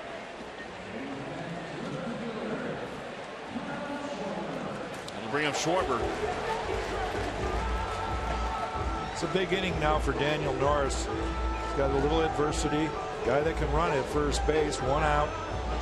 Love to see him get a ground ball here. More importantly, get ahead in the count. You don't want to put these guys in position to sit on a pitch. Some pop in the lineup, the next 3 hitters. Schwarber, Bryant, and Rizzo.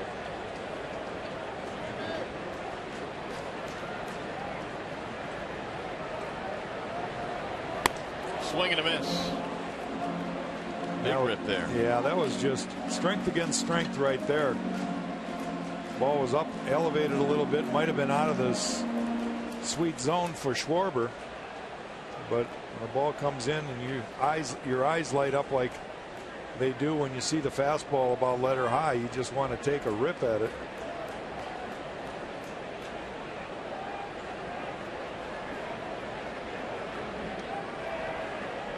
Schwarber was the 4th overall selection in the draft last year, 2014. So he's gotten to the big leagues very quickly. In fact, he's had only 500 minor league at bats in that area. It's not many. And he's become an everyday player now at the big league level.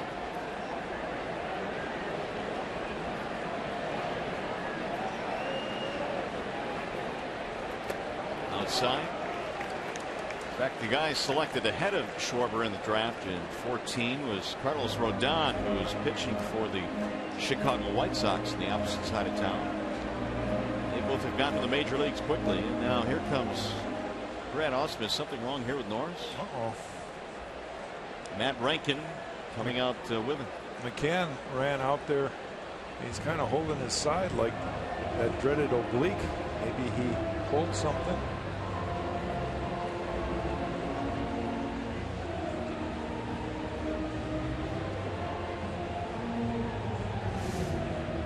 See anything here. You saw how he grabbed his side there a little bit. And McCann noticed it, quickly came out. I think Daniel trying to talk his skipper into staying in the game. Well, I'd talk him into it too. I've got 4 runs to work with, and I need 2 outs to qualify for the win. That's right. On the other hand, Brad Ausmus has to be wise in what he does here. This guy's a big part of the Tigers' future, and you can see him grimace when he throws that. I don't know if you can fake it in front of your manager when he's 3 feet away. Yeah, he's not going to be able to continue. I think it's that side. He's holding his side there. It might be an oblique or who knows what. We'll let the doctors decide that. You can visibly tell that he's angry. And the Tigers now are going to have to take him out of the game. So we'll see who will come in from the bullpen. Here's that last warm-up pitch. And you can see the grimace, and he's upset. They're taking him out. So Daniel Norris will fall 2 outs short of qualifying for a win in this game. And he'll walk off the field. It'll be a wall side windows pitching change. The Tigers prematurely will have to go to the bullpen here tonight. We'll be back.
Apparent injury to his side, and so Tom Gorzelani has been summoned out of the bullpen for the Tigers.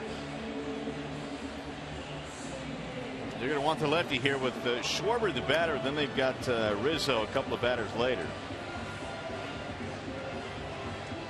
Gorzelani making his 36th appearance of the year, and so we'll give him ample opportunity to get ready. He was certainly not ready to go. The Tiger bullpen was not working with the injury. And he'll get all the pitches he needs right now. He pitched an inning in yesterday's game. No hits allowed. Struck out 2 hitters.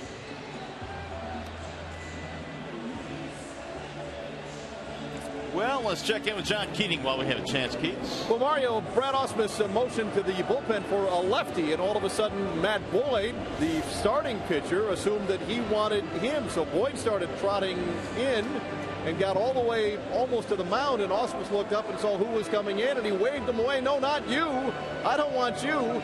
He wanted the other lefty, and as I understand it, Blaine Hardy might not be able to be used today because he's been used a lot lately. So the other left-handed option is Tom Gorzelani, and recall that He came on last night after the rain delay. He was Brad's first option after Audubon Sanchez couldn't go after the 2 hours and 17-minute rainstorm that we had here.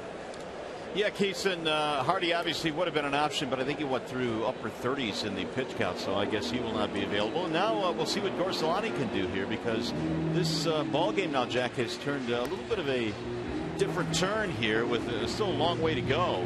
And here's what the bullpen did. Hardy threw 38 last night. 5 pitchers used out of the pen last night, and it looks like Brad's going to have to piece it together again tonight. Albuquerque warming up. It could be Gorsalani is going to probably face at least Schwarber here, and then Bryant, the right-hander. It'll really depend on what happens, but Albuquerque could be in there for the right-hander. Then another left-hander, Rizzo, follows. So it could be a mix and match here for a little while, but Brad's running thin on guys that haven't been used as of late. That's why Drew Verhagen coming up from the minor leagues is big for the Tigers. He will give them a fresh arm if needed here tonight. Reinforcements. So Schwarber will step back in. The Cubs have a man on, a man out. We are in the 5th inning, 7-3. Daniel Norris disappointed as much as one can be after having a big night with the home run in his first at bat. Opportunity to get a win. Now he'll watch the rest of it. 1 ball, 1 strike is the count on Schwarber.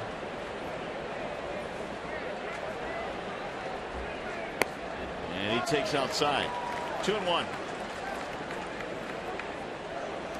Schwarber walked ahead of the 2-run shot by Bryant in the 3rd. Fowler measuring his lead at first base.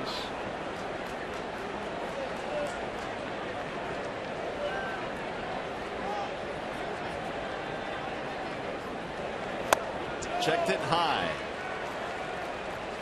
Did not go, says Jerry Davis. That's 3-1.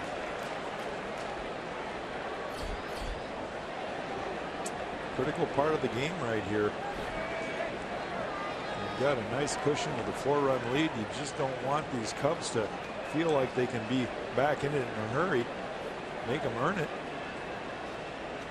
Outfield playing pretty much straight up. Infield doing the same.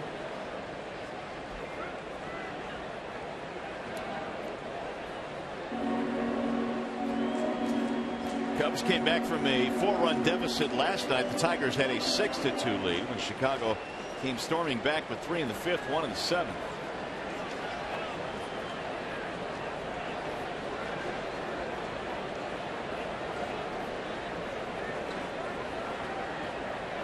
Here's the 3-1. And he lost at ball 4. That's going to put 2 men aboard. Second walk of the game for Schwarber.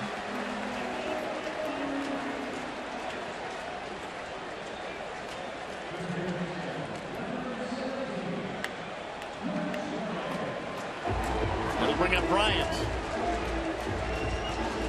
That appears Osmus is going to stick with Gorsalani, and he will get Bryant and Rizzo.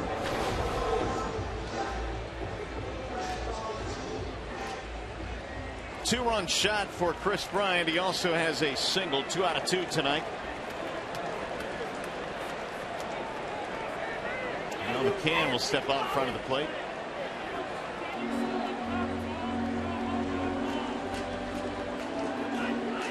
Flashing some defensive signs.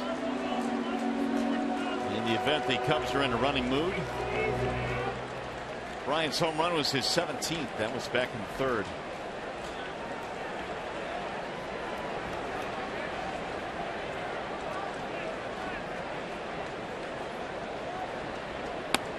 And on the outer edge, 0-1. Bryant was a finalist for the Golden Spikes Award, the top honor for a college baseball player when he played at San Diego.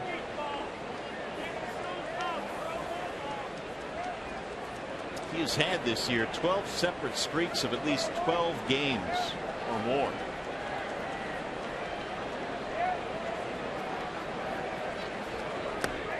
Get away from McCann, not far enough though. 1 ball, 1 strike. Orsolani trying a new arm angle here. Of course, he tried doing that mid-season in a big league season, which obviously makes it difficult. Wasn't having success, so they suggested a different arm angle. Not easy to adjust like that, especially in the middle of a summer. But they're trying to get a little more movement and maybe a little better command by dropping his arm down a little bit.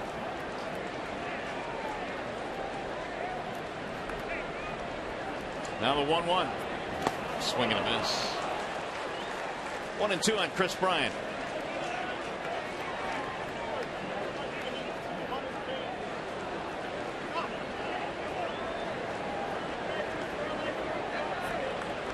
Cubs have been out hit 9-4 in this game, but they are one swing from jumping back in it.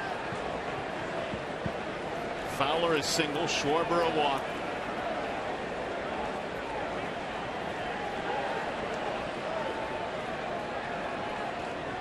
And the 1-2. Outside again, McCann down to smother it. 2-2.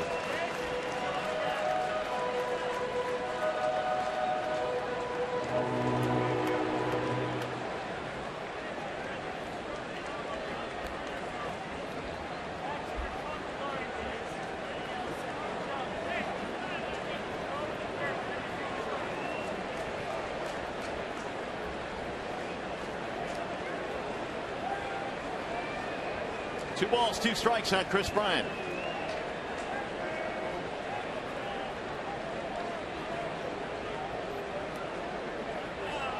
Bluff back to second, nobody there, and Fowler scampers back.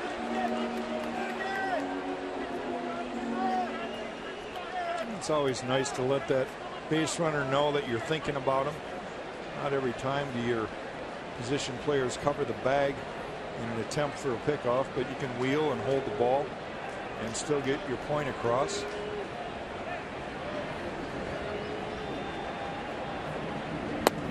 Missed it outside.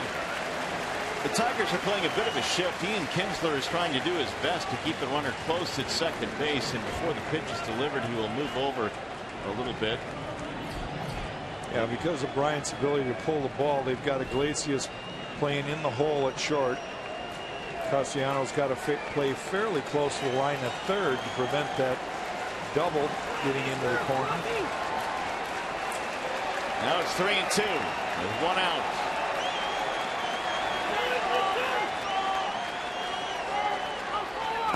And he walked him, and that will load the bases. Orsolani comes out of the bullpen, issues 2 bases on balls, and now here comes Jeff Jones. Well, he's putting himself in a big, tough bind, and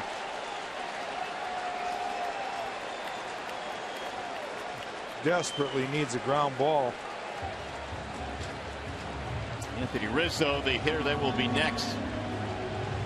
Hey, this Friday, the Tigers take on the Texas Rangers, 7:08 p.m. Fans are invited to stay after the game for a fireworks spectacular. It's courtesy of Pepsi. For tickets, call 866-66-TIGER or visit tigers.com.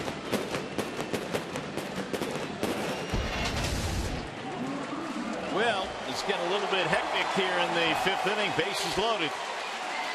And here's Anthony Rizzo.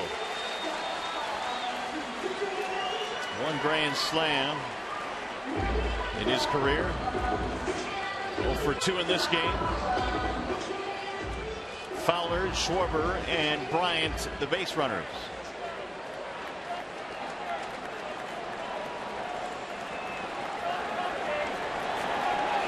Nowhere to put him. He's got to come after him. In there, a strike called on Rizzo. 70 RBIs leads the Chicago Cubs team. In fact, so does his 23 home runs. Pretty good against lefties, too. 342.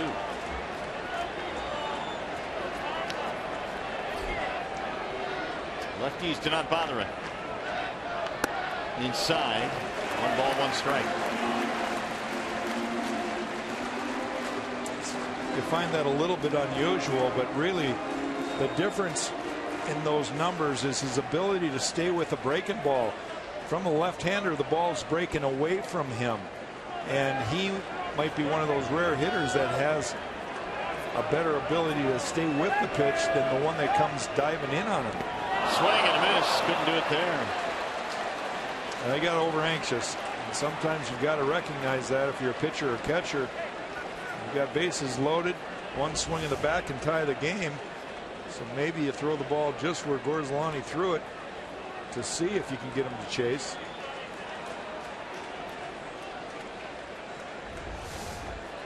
So it's 1-2. Soler waiting on deck.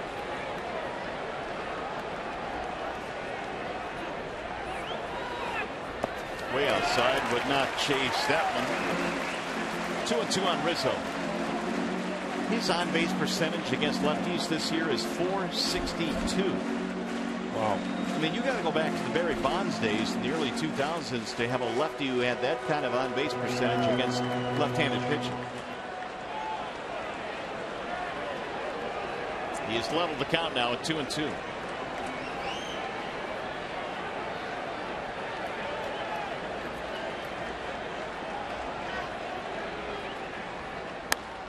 Drill to right field, but foul. Gorzelani pressed into duty here in the 5th inning with the injury to Daniel Norris. He walked Schwarber, he walked Bryant.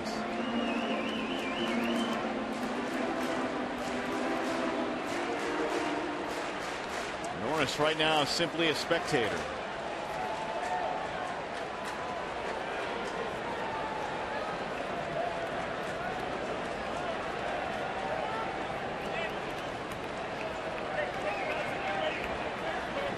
Along with about 38,000 in attendance tonight. Great crowd here at Wrigley. Tiger fans doing their part. Anxious to see what happens in this result here. Popped him up. That'll help. Kinsler into short right field. Big out there. Runners will hold. There are 2 gone. Huge out.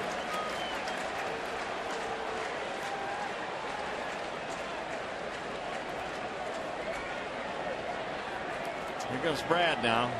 Well, he's going to go with the right-hander Albuquerque. Soler, the batter due next. Albuquerque will come in. That'll be it for Gorzelani, who faces 3 batters. And as Albuquerque comes in, we'll step aside. 7-3. Tigers have the lead.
2 outs. Al Albuquerque now will come on to face Jorge Soler.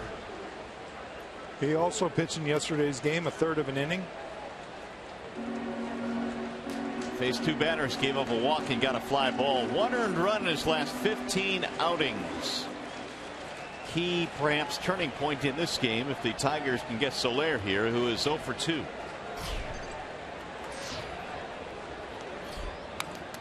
But after the first pitch, fouled it away, and that one got McCann. And got in the backswing, too.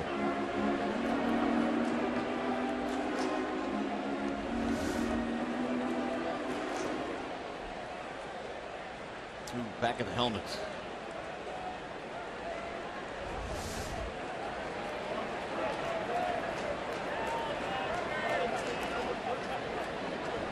Here's the 0-1.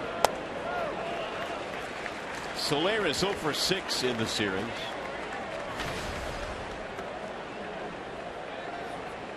Batting .265.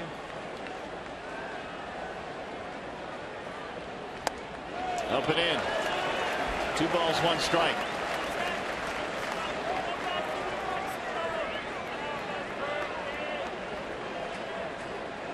Cubs have loaded him up on a single and 2 walks.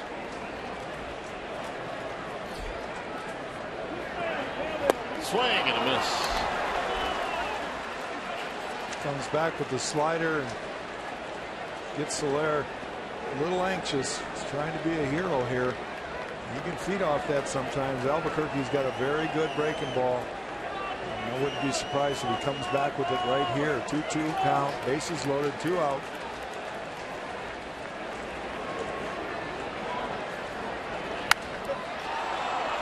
He'll go down the right field line, slicing into row 1.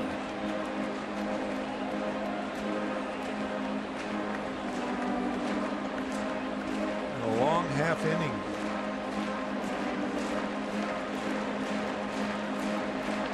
A lot of that, of course, had to do with the fact that Norris had to leave the game with an apparent side injury. We've not gotten any notice on that injury to Norris. He's still on the Tiger bench.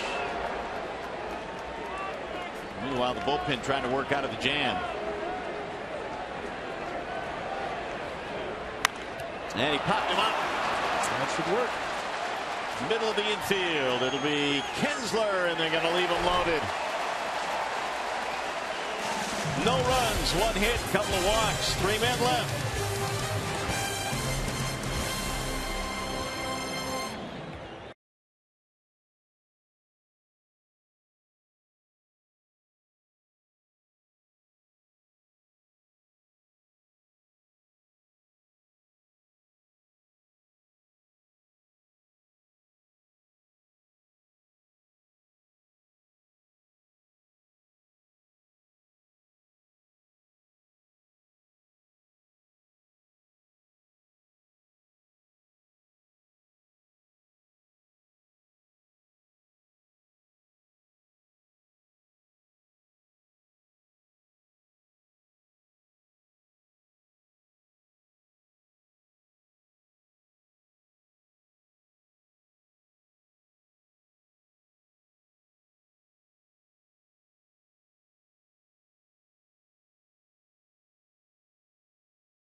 The Cubs, as promised earlier in the game, the fan photo, the data fan photo of the game has been selected. Tweet your strongest fan photo.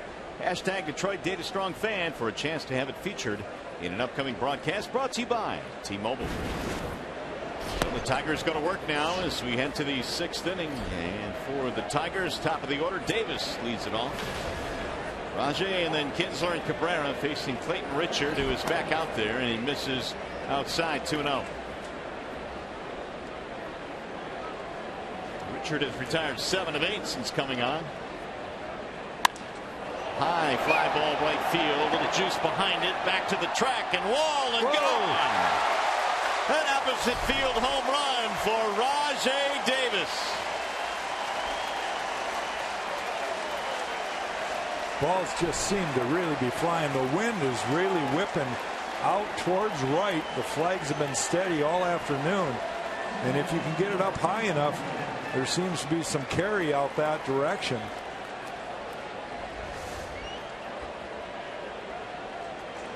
Ball up, and Rajai just lifted that ball.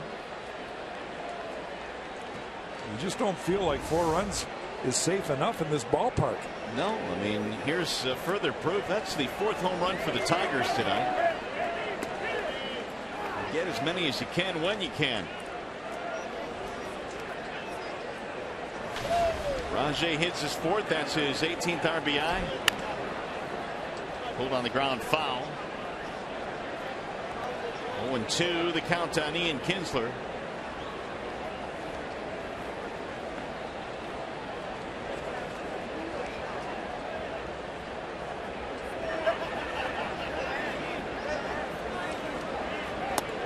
And a swing and a miss, and for the first time in a while they've gotten Kinsler.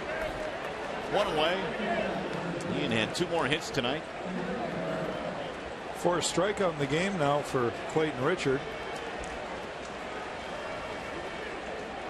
Here is Cabrera.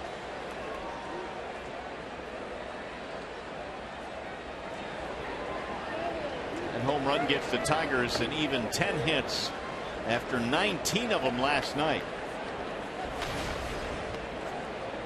Top of the 6th. There's a lot of ball game left.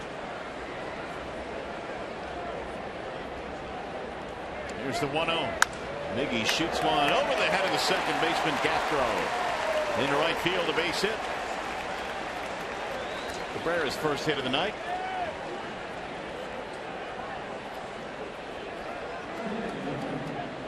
Now J.D. Martinez. It's great to see, especially when you consider the fact that the Tigers, for the most part, have been without Victor Martinez in this series because of the lack of DH. Well, they've definitely been hitting all up and down the lineup. Some guys having a very big series. Right back up the middle. That's going to get through a base hit. Once it got by the pitcher Richard, nobody was there, and so the Tigers now have 2 men aboard. Saturday, Major League Baseball returns to Fox Sports 1 with another doubleheader. Giants look to improve their playoff chances. They take on the Pirates, followed by the Rangers battling the Tigers. Coverage begins at 3:30 p.m. Eastern on Fox Sports 1 and streaming live on Fox Sports Go. Well, Castellanos has been red hot in this game. 3 hits. Line drive to right field, but it's going to be caught by Soler. 2 away. Nick hit it hard, but straight at the right fielder. Yeah, you can't swing it any better than that. We'll bring up McCann.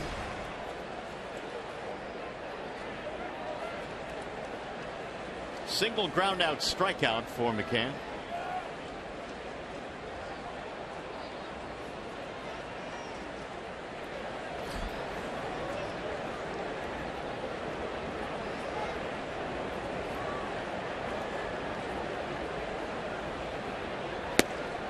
Ball 1 from Clayton Richard, who at one time was a pretty good prospect for the Chicago White Sox. He was originally drafted by the White Sox, 8th round in 2005.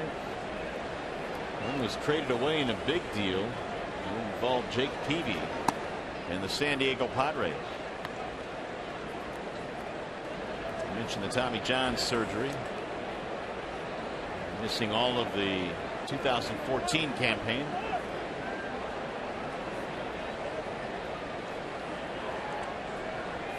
And the pitch is a little bit like Tommy John. That's driven to right field. Soler backs up, leaping to make the catch. So the Tigers with another home run. Rajai Davis hit one out. The wind has played a factor here at Wrigley.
To Daniel Norris. James McCann noticed something, and then the trainer and Brad Ausmus comes out. He tries to throw a couple more warm-up pitches and just can't get through it. Something around his abdomen, and he comes out of the game just 2 outs short of qualifying for the win. Somehow Gorzolani and Albuquerque finished off that inning without any damage, and the Tigers still have a 4-run lead, 7-3. Yeah, the Cubs had the bases loaded with only 1 out in the 5th inning, and Orsolani got a pop-up of Rizzo, and then Albuquerque came on to get the outs to win the inning. So Al goes back to work as we head to the bottom of the 6th. It'll be Starlin Castro to lead it off. 1 ball, 1 strike. Castro is 0 for 2 in this game.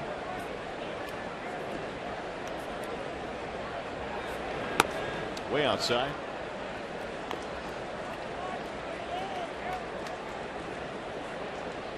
Two and 1.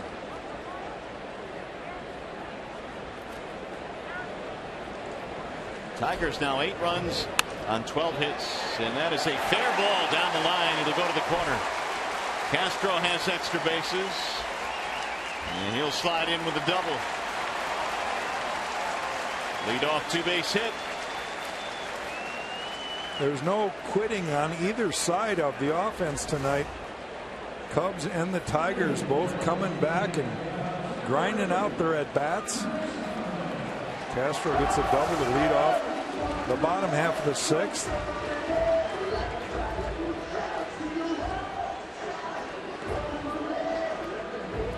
Pinch hitter now for David Ross.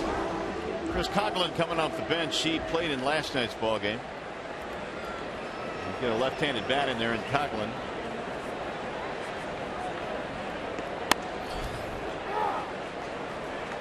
Joe Madden went deep into his bench in last night's game.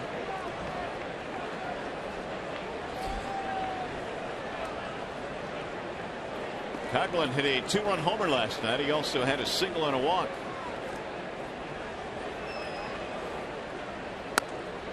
There's a strike called 0-2. One thing we've seen in this series, the home runs have been plentiful, but several of them in opposite field. Coghlan's was opposite field last night. Rajai Davis in opposite field. Nick Castellano in opposite field. Drilled to right field and hit hard. JD's on the run. Not going to get there. Up against the ivy. That'll get a run in. Coghlan is on his way to third base. Might be a play. The throw. He's safe. A pinch hit triple for Chris Coghlan.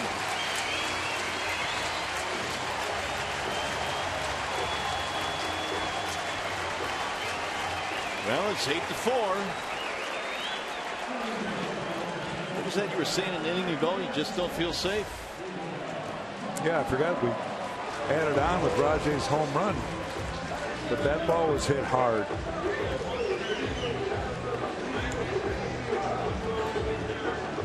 So Coghlan comes through in a pinch.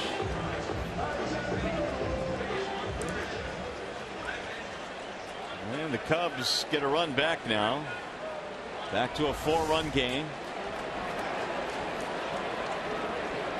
Here's Montero pinch hitting. Ball 1. A couple of extra base hits for the Cubs. Double and a triple.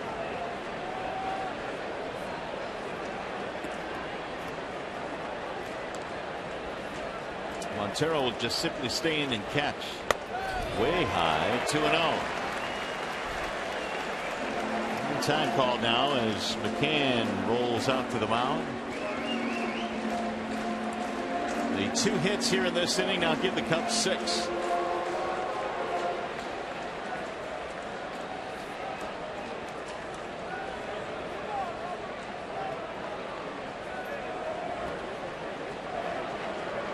You can see why this ball club has brought some excitement to the north side of Chicago. The starters in this series have not fared well against the Tigers hitters, but they've still been in ball games. A lot of their young hitters showing what Tiger fans what they're all about.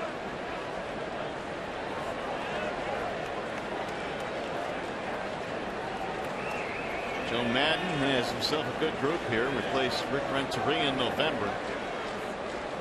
After 9 years at the helm of the Rays. Outside. 3-1.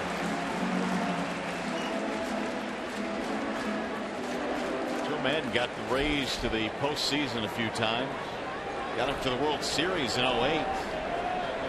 And there's many that believe it's just a matter of time before he does the same thing here with the Cubs. He walked his ball 4. First 3 Cubs reach here in the 6th inning. Time for game break. Trevor Thompson.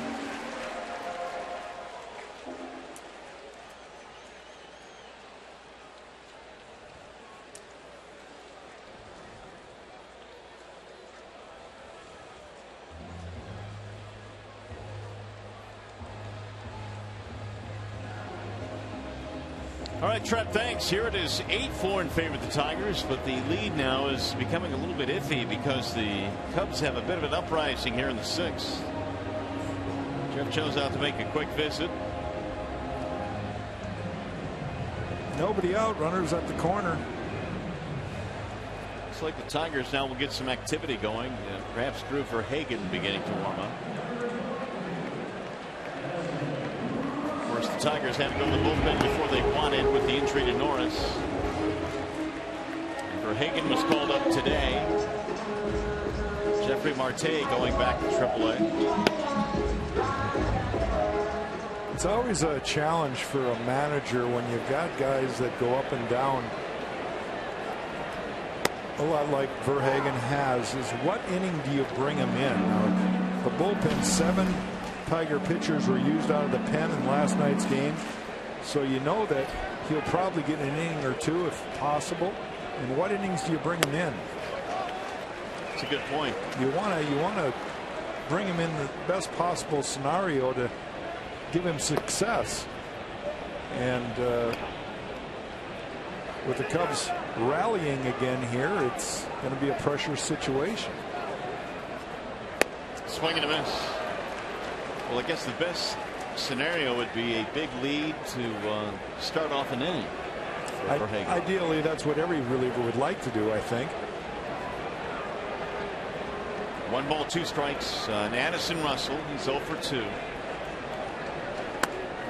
Just missed the outside corner. Man, Albuquerque wanted that.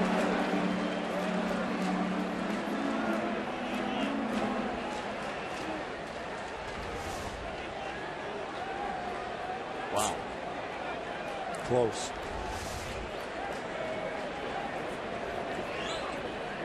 Ground ball left side. This could be a double play ball. 6-4-3. Oh, Albuquerque needed that. It'll score a run, but the Tigers gladly will take the 2 outs.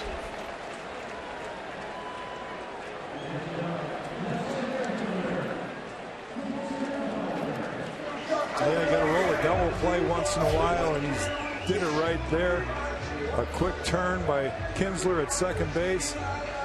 They concede the run. Now it's a 3-run ball game. 8-5. Here is Dexter Fowler.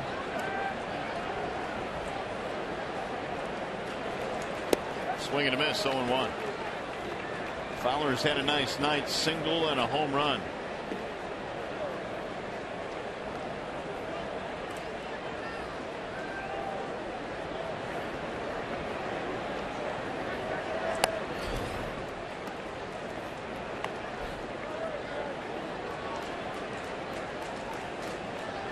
Fowler's homer was his 13th of the year, which is a pretty good number for a leadoff hitter. Got a 7-game hitting streak now. They stroke that one to center field. Ghosts. And that is that. So, all in all, Albuquerque gets the big double play, and they settle for 2.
And I want to show you something that's a very eerie resemblance. Now, the guy on the right, Harry Carey, a legend here at Wrigley, and the guy on the left, the new manager, Joe Madden. And I got to believe that Madden was hired because he's the only guy that can pull off the Harry Carey glasses and still look good. And as long as they already got a statue and the guys look similar, they won't have to put one up for Madden. So what you're saying is the reason they hired Joe Madden was because of his likeness to Harry Carey? No, not at all. I'm not saying that at all, but I got to believe that. Why wouldn't that play a little influence? They loved Harry. Man, you had the truck working overtime today, didn't you? Thanks, guys. Jason Mott is the new pitcher now for the Cubs. Iglesias is leading it off. It is a 3-run game right now, and Mott trying to keep it right there. It'll be the bottom 3. Iglesias has a single, strikeout, ground out.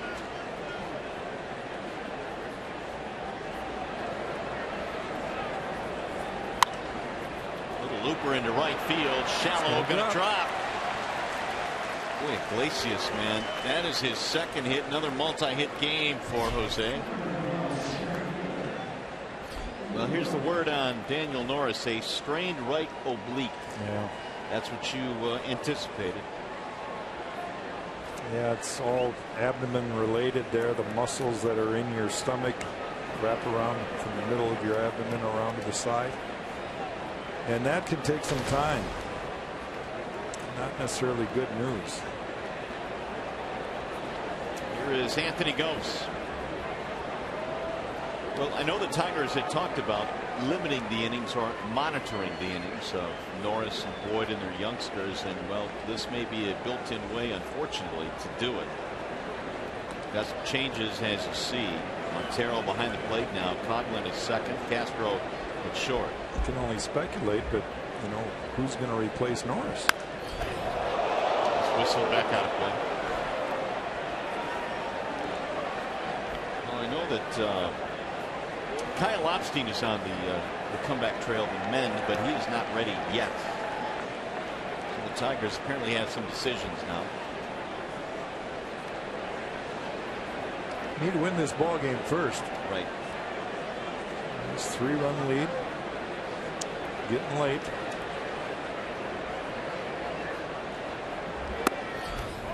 Missed it inside. 95 from Mott. 1 ball, 1 strike. Tyler Collins has moved to the on-deck circle with the pitcher spot due next.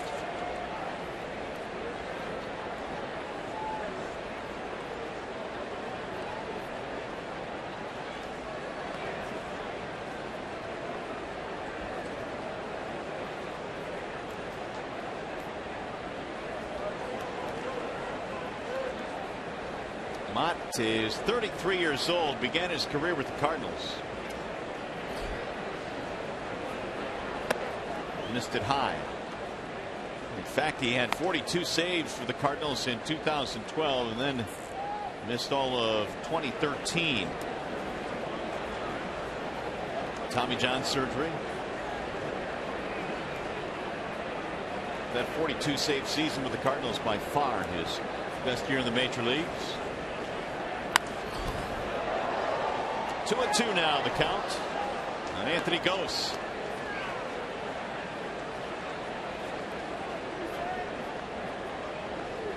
Mott was one of those guys when he first got to the big leagues with the Cardinals, man, he could really bring it. Yeah, he was touching close to 100. Cardinals, how do they keep doing it? I don't know. They replace guys like this and they still win. Year after year. Amazing. Slice to left, a base hit. Gose is aboard. The Tigers now have 2 on, nobody out. You don't forget to follow the Tigers all season in 2015 with MLB.com at Bat, the #1 app for live baseball. And Bat is up to the moment at any moment with in-game highlights, live look-ins, replay reviews, and a whole lot more. Get MLB.com at Bat for your smartphone or tablet.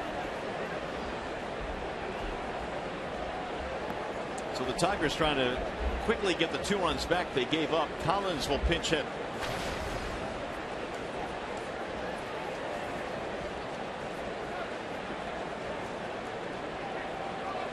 Well, this is one of the luxuries of managing in the National League. The pitcher comes up and you've got a chance to improve your offense by taking a guy off the bench who's a better hitter. That means the end of the night for Al Albuquerque, so somebody's going to have to warm up, I believe. Bunt. Have to advance the runners. Sacrifice. They head for Hagen warming up. And he's getting back up again. All right, there he goes. Now the Tigers a base hit away from plating a couple of more runs.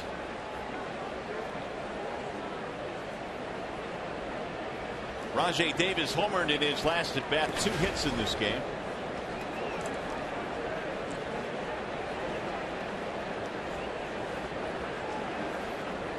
Infield coming in now for the Cubs. They cannot afford to fall behind any farther. 3-run Tigers lead. In there, strike 1 on Rajai. Yeah, Rajai got both his hits off the left-hander Clayton Richard. A single in the 3rd, and then he homered in the 6th inning.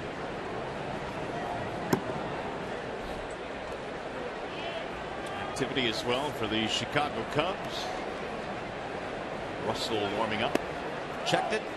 Don't believe he went. He did not.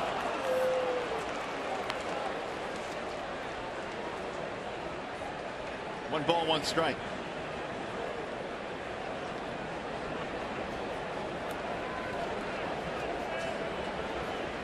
The 2 hits in this inning for the Tigers gives them 14 for the game.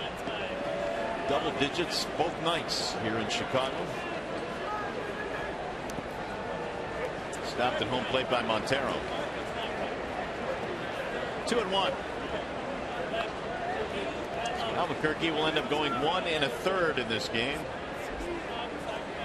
What a huge double play ball he got in the 6th inning. Another unique feature here at Wrigley, you don't see it too many new ballparks where the bullpens are actually down the sidelines. And with activity in both pens right now, you just wonder if. Davis drilled by the Mott pitch. You saw the reaction of Jason Mott as soon as he threw it. He was just upset with himself. Rajai's wearing that pad on his elbow, but I'm not sure it actually got the pad or not. Those things can really help in situations like that. But it might have been just above it, which is really the tricep area.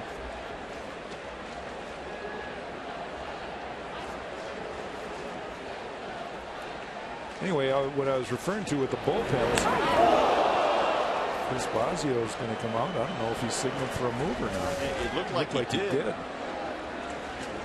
Russell is still throwing in their bullpen. I'm just wondering what the ruling would be if an inherent wild pitch by one of the bullpen guys happened to be thrown exactly when there was a play on the infield, and not necessarily hitting the baseball, but disrupting the focus of a player. I mean, how would that be ruled? Good question. We got to get somebody in our truck. Way over our heads on that one, at least my head. But most new ballparks, of course, the bullpens are in left field or right field. A lot of them are 2-tiered, where the visiting team is above or below the home team. But this old ballpark was built a long time before they thought about things like that. Here is Kinsler. He drives this one in the air to left center field. Fowler has it. Runner tags, and the throw will come into third base. Big run right there. RBI for Kinsler. Another sacrifice fly in this series. They'll make it 9-5, back up to a 4-run lead for Detroit.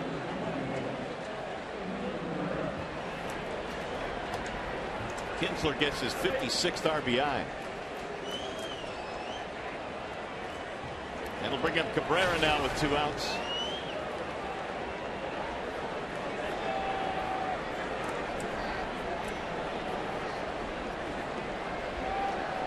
Miggy with a single and a walk in this game.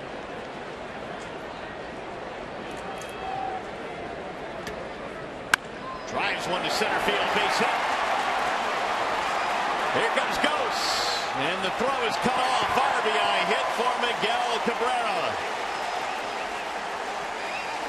It almost looked like Anthony Ghost ran right through the stop sign from Dave Clark at third base.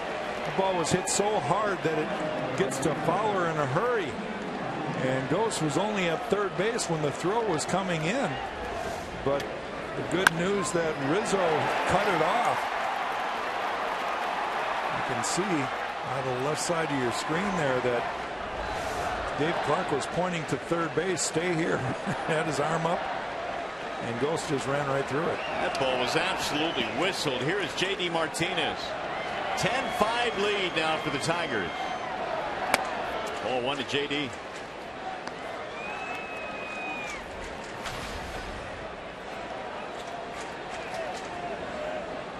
One for three tonight for J.D. And here's one guy that really wants to get in this game.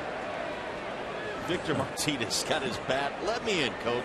All these hits, and he's not being part of it.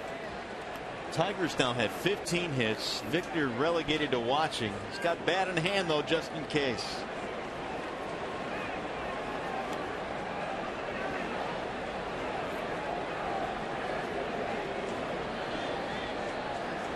Martinez single walk in this game, and he fouls it away. I love another feature of this ballpark. They've got two microphones set up on the backstop screen that protects the fans right behind home plate. And every time there's a foul ball, it's like a bass drum being whacked. There they are. There they are. It just really can pick up the sound of that on the screen.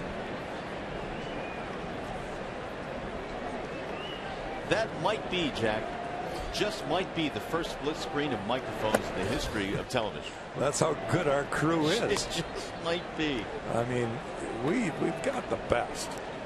We do. It's just the two guys in the booth that have to try to paint it. They're lacking a little bit.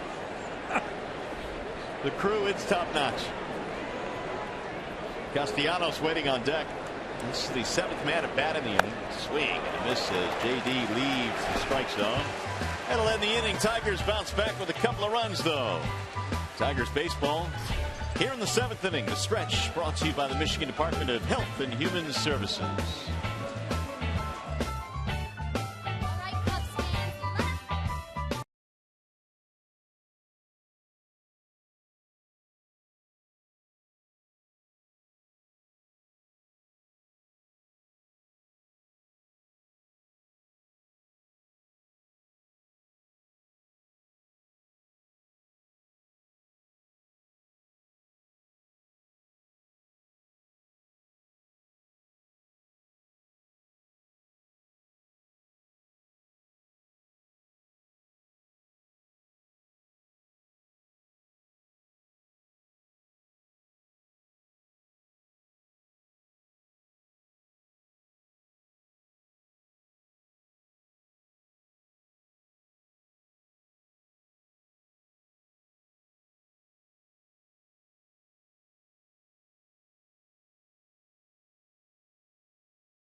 Here is Drew Verhagen, who will take over for Detroit.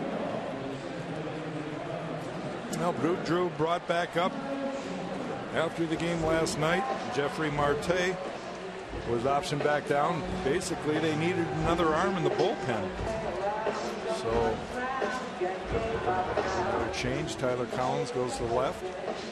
Which means Verhagen bats in the leadoff slot, which has been vacated by Davis. And Verhagen goes to work. First pitch is hammered deep to center field, and I mean deep to the track, to the wall. Ghost looks up. That one is out of here. Man, oh man. The second home run of the series for Kyle Schwarber. Just when you think you got the Cubs buried, they just keep nipping back at your heels. I just can't get over how many balls are leaving the yard here.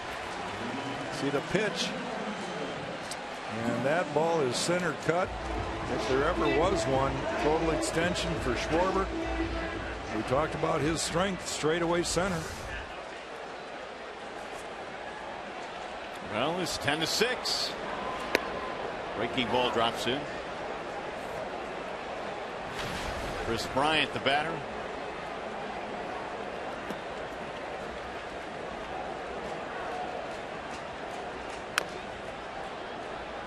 That is 12 home runs now hit between the two teams in the series. And Bryant has one of them, a 2-run shot back in the third off Daniel Norris.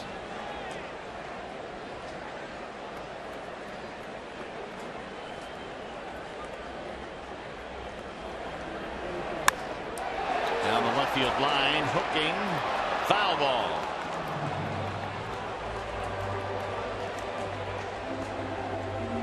Verhagen, before the recall here today, was 3-3 with a 3.41 ERA. That was AA and AAA. 26 strikeouts over 20 outings.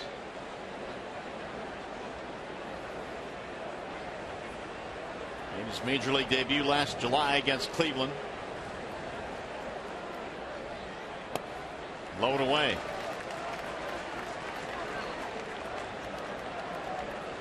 One and two on Chris Bryant.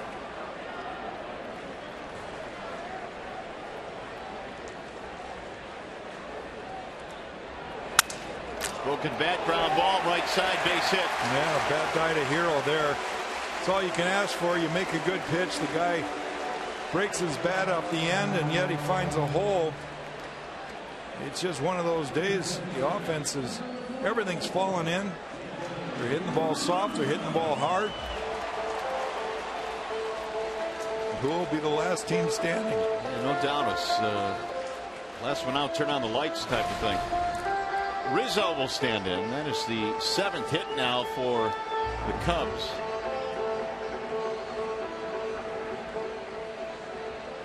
Tigers had 15 hits. Rizzo is 0 for 3.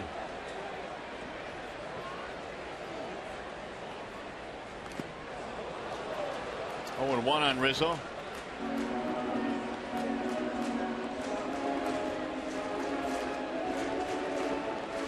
Came in batting .381 over his last 18 games.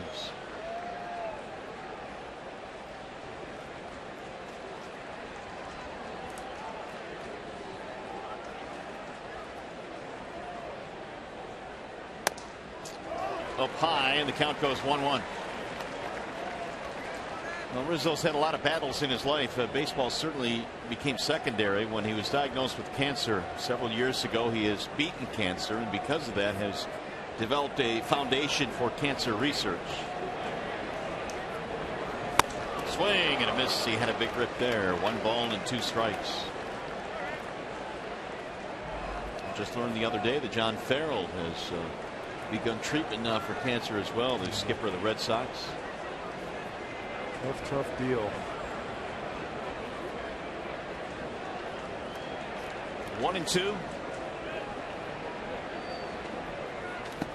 bounce in. McCann smothers it with the chest protector. 2 balls, 2 strikes.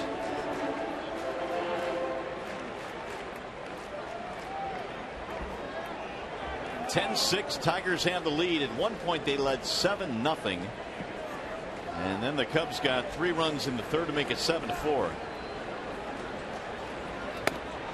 Way inside, maybe move his feet, and the count now goes 3-2.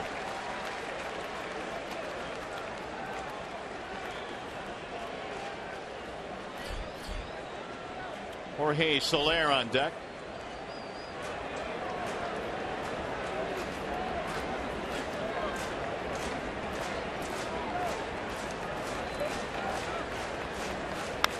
Bouncing ball slowly towards second. Kinsler tried to shovel it. And everybody is safe. Ian tried to get fancy with it to get 2, and it cost him. Well, you hope that's not the crack in the door that the Cubs needed. Yeah, the ball hit off the end of the bat and probably had a little spin on it, but Ian tried to, instead of shifting it from his glove hand to his throwing hand and tossing it, he tried to do it all in one action with his glove open and never got the ball in his glove. It's going to put 2 men on now. And here comes Brad Ausmus. Look at the bullpen working again, it appears. So Brad is out here to talk some strategy. They have Soler coming up.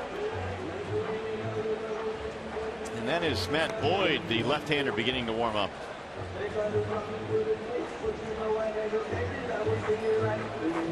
He's doing it very quickly.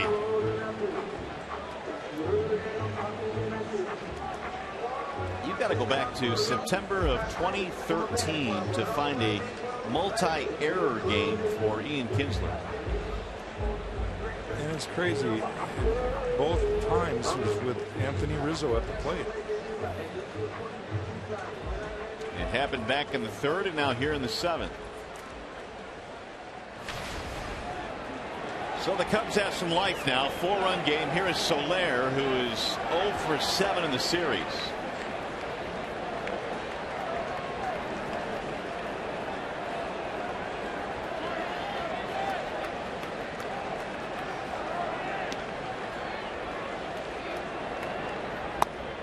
Inside 1-0.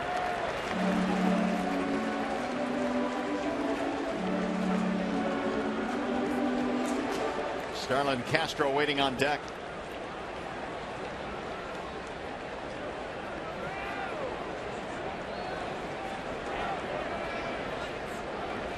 Way outside. 2 balls, no strikes. And Verhagen's scuffling right now, but in his defense, he got the ground ball from Rizzo, which at the very least have resulted in 1 out, a force at second. And Brett wants to know how long is it going to take him to get ready. Strike on the outer edge. 2-1.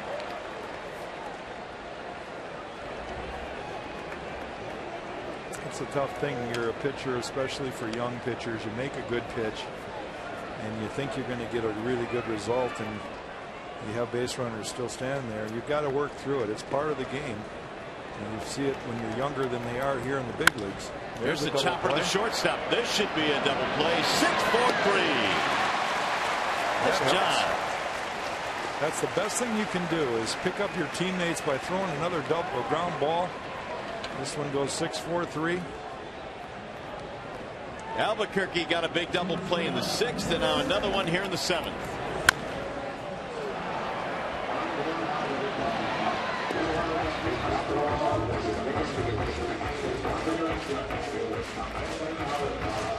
So with 2 outs, bring up Starlin Castro.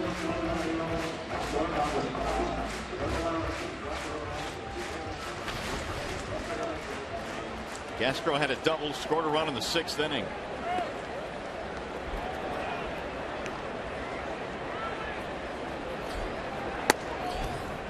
That's in there, a strike. A tough series for Soler. He is 0 for 8, including that big double play ball there.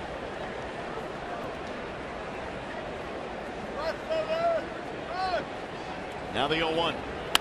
Ground ball left side. Iglesias surrounds it. Off balance throw is in time for the out. Inning over.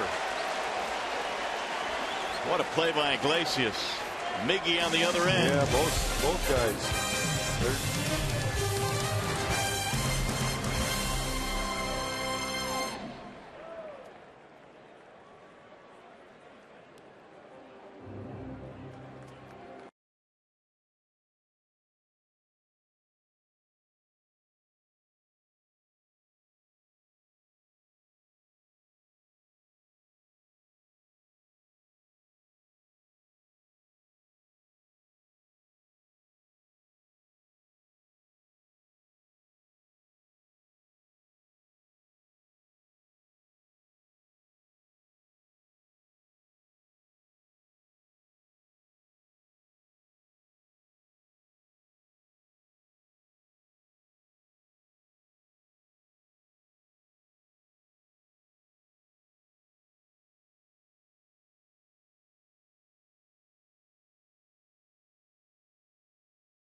to his right, and a little off balance throw, but he gets it there. Miguel Cabrera stretches for it, picks it out of the dirt, and they get a crucial out at the time. Not an easy play, but they figure out a way to get the out. The Tigers come to the plate. Couple of perhaps big innings short-circuited by double play balls for the Cubs. Certainly Tigers will take it. James Russell now will come on a pinch for the Cubs. Russell takes over for Jason Mott.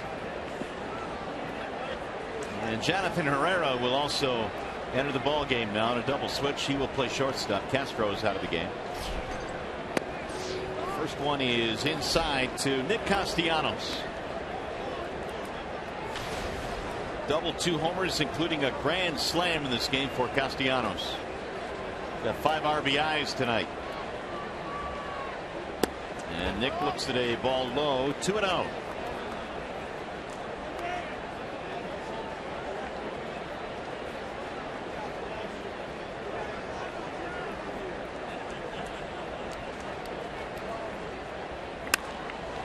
Pulled down the left field line. That's a fair ball. It'll go to the corner. Castellanos on his way to second, and a big night just got bigger. The hits just keep on coming. I mean, there's no end in sight, it appears. Ball just stays fair. See it here as it goes down the left field line, about 2 inches fair. Castellano 2 home runs and now 2 doubles. And he'll be lifted for the pinch runner. Romine at second base. Second double tonight to go with his 2 homers. So the Tigers trying to rebuild that lead again. Here's James McCann.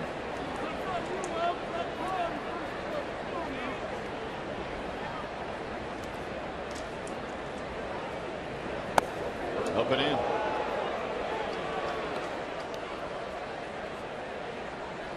So the Tigers now have 16 hits. 19 last night.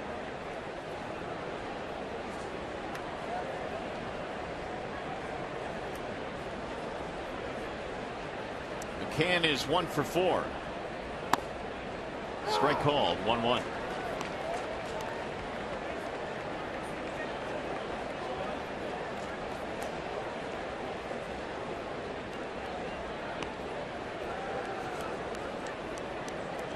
John Lester started tonight for the Cubs, and he was pitching some of the best baseball he had pitched all season long coming into this start. Tigers didn't care, though.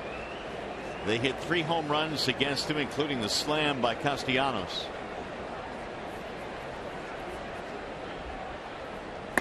Swing and a miss. And they knocked Lester out of the game in the 3rd. Richard came on to pitch. Mott out of the bullpen. Russell out of the bullpen.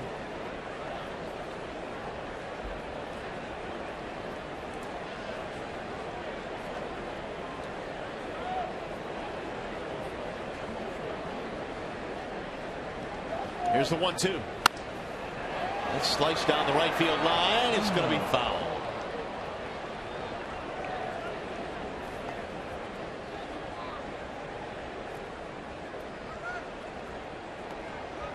It's been a while since the Tigers have enjoyed this kind of production. First time since May the 15th and 16th they've gone 10 or more runs in consecutive games.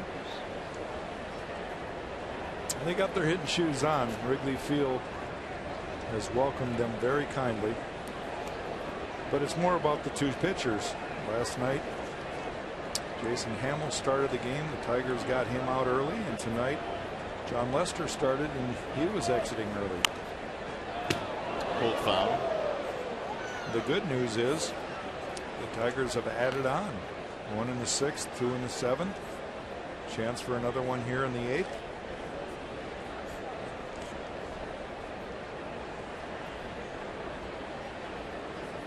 The only concern tonight, obviously, the injury to Daniel Norris, left with a strained oblique. Norris, before he left the game, actually homered in his first major league at bat. Ball high. It's pretty good, man. My first big league at bat, I homered to center field at Wrigley Field, and I did it against John Lester. What a memory. No question. That'll be never forgotten.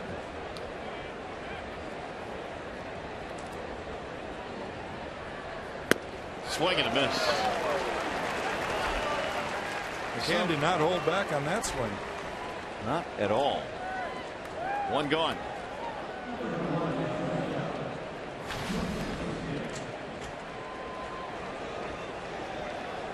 Here's Jose Iglesias. 2 more hits tonight for Iglesias.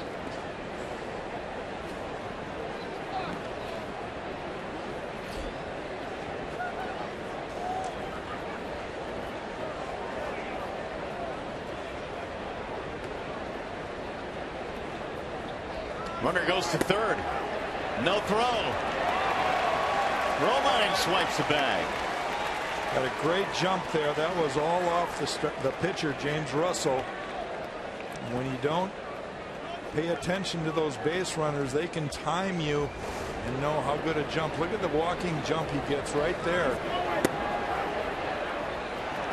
Montero, the catcher, really no play at all. Infield in now.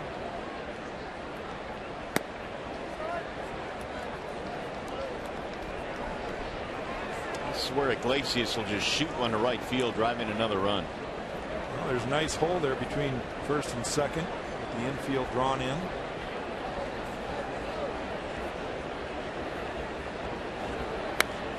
Fouled straight back. 2-1 on Jose. Singled, stole a base in the third, singled, scored in the seventh.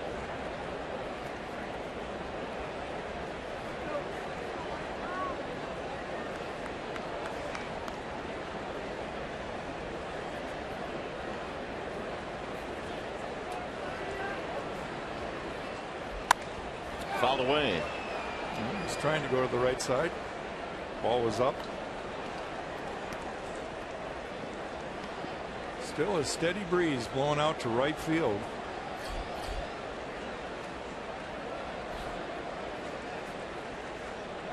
Great evening for baseball here at Wrigley. The temperature at game time was in the low 70s. Very little humidity. Swing and a miss, and Iglesias doesn't strike out all that often. Goes fishing there. Second strikeout for Russell. Yeah, Russell pulled a string there, a changeup that was down. Iglesias just couldn't lay off. So now Anthony goes.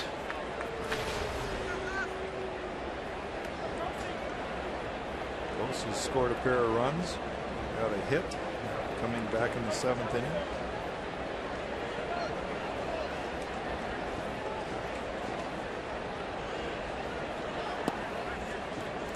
This entire series, they've had their third baseman, Chris Bryant, on the grass, playing in tight in case Ghost is thinking bunt. He's done it several times. Of course, had the big bunt last night to start the 8th inning in a tie game, and that got the Tigers rolling.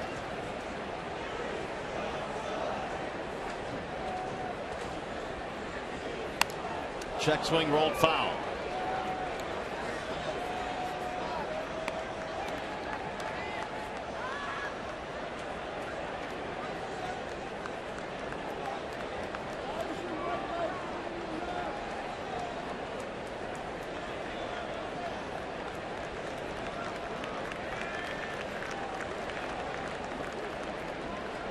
Here's the 1-1. Rip fair down the first base line. That'll get a run in. Goes on his way to second. He will try for 3. And he is going to make it. It's a triple. He got awfully aggressive there. He certainly did. And that's just kind of a lackadaisical defense. The ball came in from right fielder Jorge Soler, and he threw it to the second baseman instead of really paying attention. big important run again. You just never know how many you're going to need. That ball up in the zone, and Ghost was able to pull it right down the line past Rizzo into the corner, and you could tell as he rounds first, he had every intention of going to third base. Never once hesitated.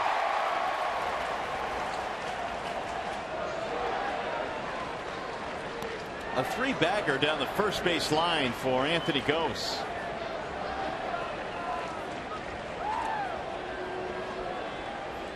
Tigers had a big run. Tyler Collins is swinging a miss. 11-6 ball game now. So add another one to the hit total. 17 hits for Detroit.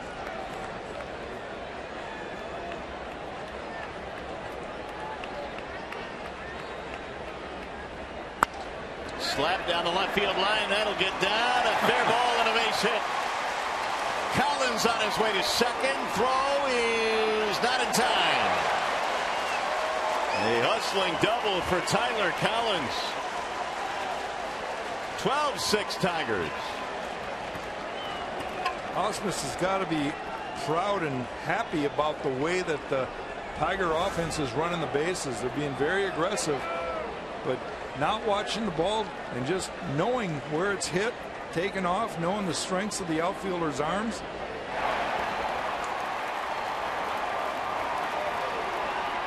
Collins digging all the way, just beat the time.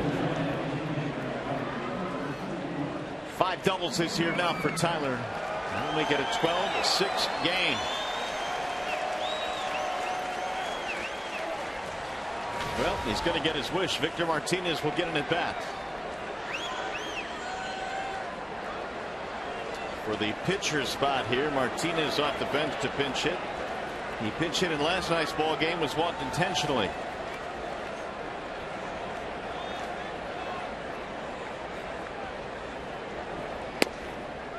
Ball 1.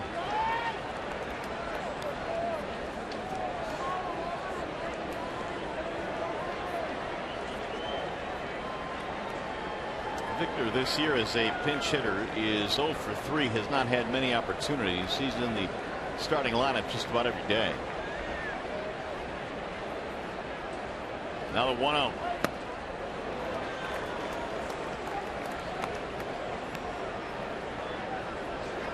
Victor bats .347 from the right side compared to .213 from the left side.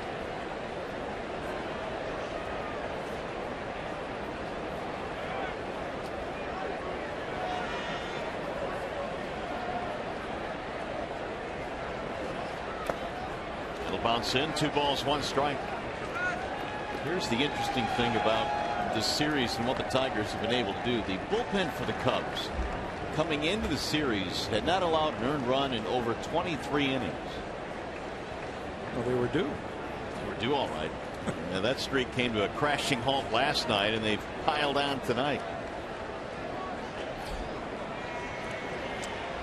There's a lot of bodies in both bullpens, and all of them have been used in this series. Martinez goes up 3-1 in the count.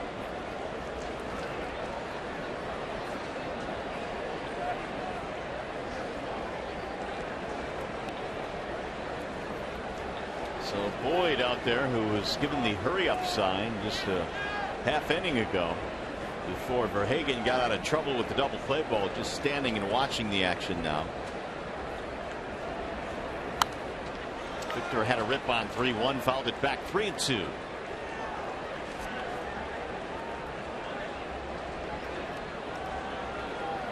RBI triple by Ghost, RBI double by Collins.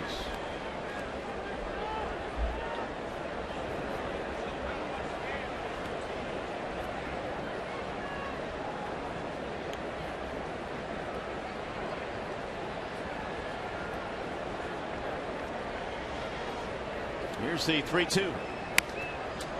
He hooked that one right back to the Cubs dugout. That was a long drive. That's hard to do without hitting your leg. I mean, literally hit it behind him on a line drive.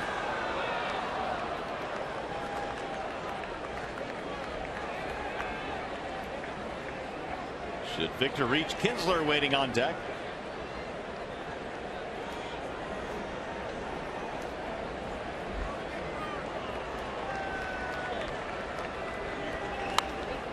Fought that one off. Victor can certainly slow down the pace of the game. He's going to have about a 10-12 pitch at bat. He fouls off every close pitch. He's just so good at that. Tigers have the Rangers coming to town beginning tomorrow. They will fly home after the ball game tonight. 4-game series against Texas. After this 10-day, 8-game road trip winds up here tonight. Another foul.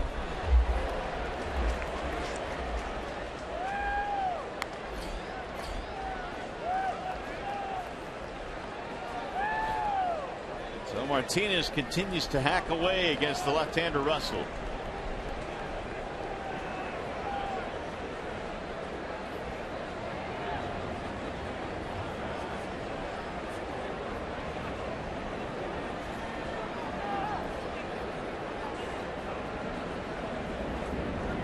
And again the 3-2. Drilled to left field.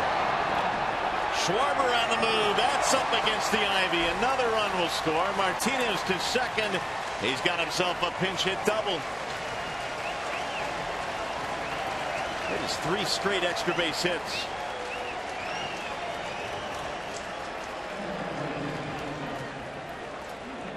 Victor does such a good job of getting to pitches that he can handle by fouling off tough pitches. And this one he just drives over Schwarber's head in left field, gets a nice carom, which allows him to easily get into second base. 16 doubles now for Victor Martinez. Kinsler bats again. Ian takes strike one. Drove in a run with a sacrifice fly in the 7th inning. He also has a single and a double tonight.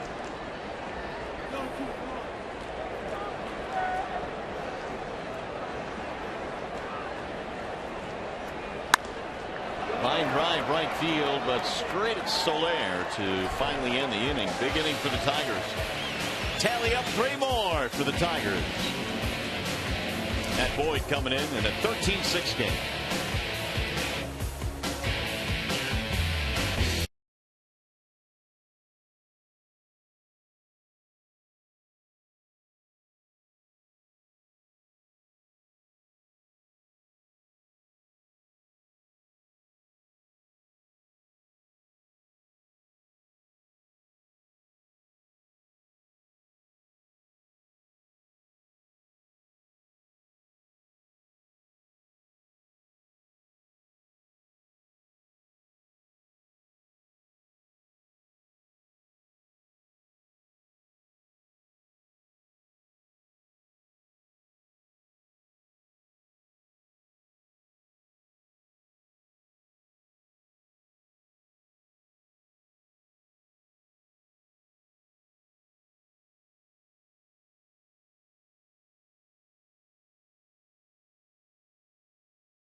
bullpen getting themselves out of some jams.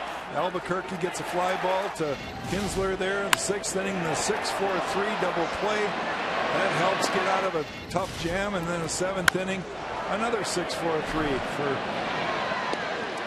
Drew Verhagen. Needing that. It's been a lot of offense. New Tiger pitcher Matt Boyd. See the numbers for him.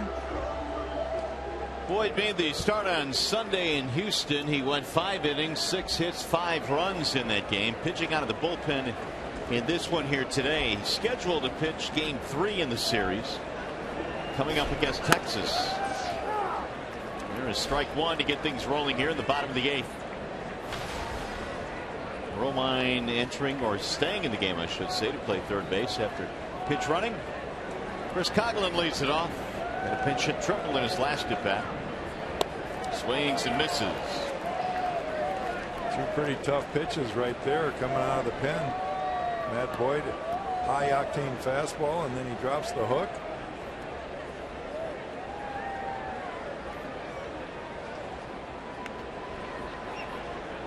Boyd replaces Drew Verhagen, who threw the 7th.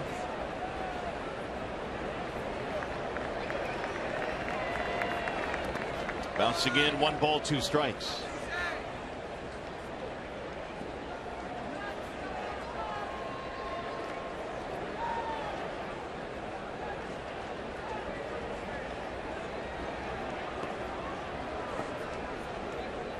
Montero waiting on deck. Here's the 1-2.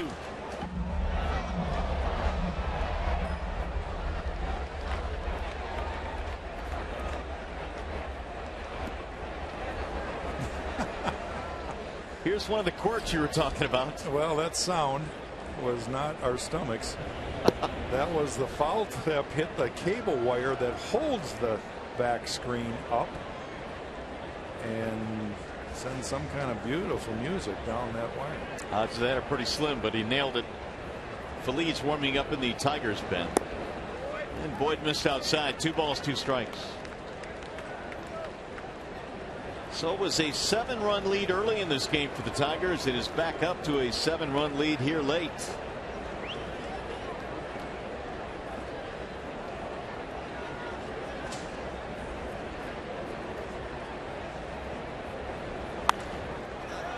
Popped up foul, back out of play. It's been quite a series for the Tigers offense. They have really put on a display. The Tigers, following their 19-hit effort last night, have 19 more in this game. Their season high is 20.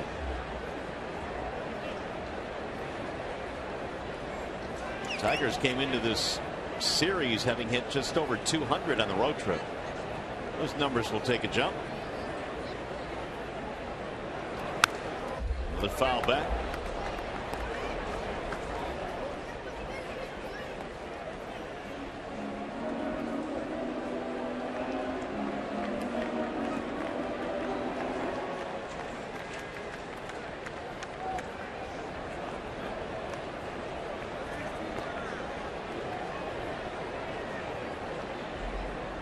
Boyd now ready with the 2-2.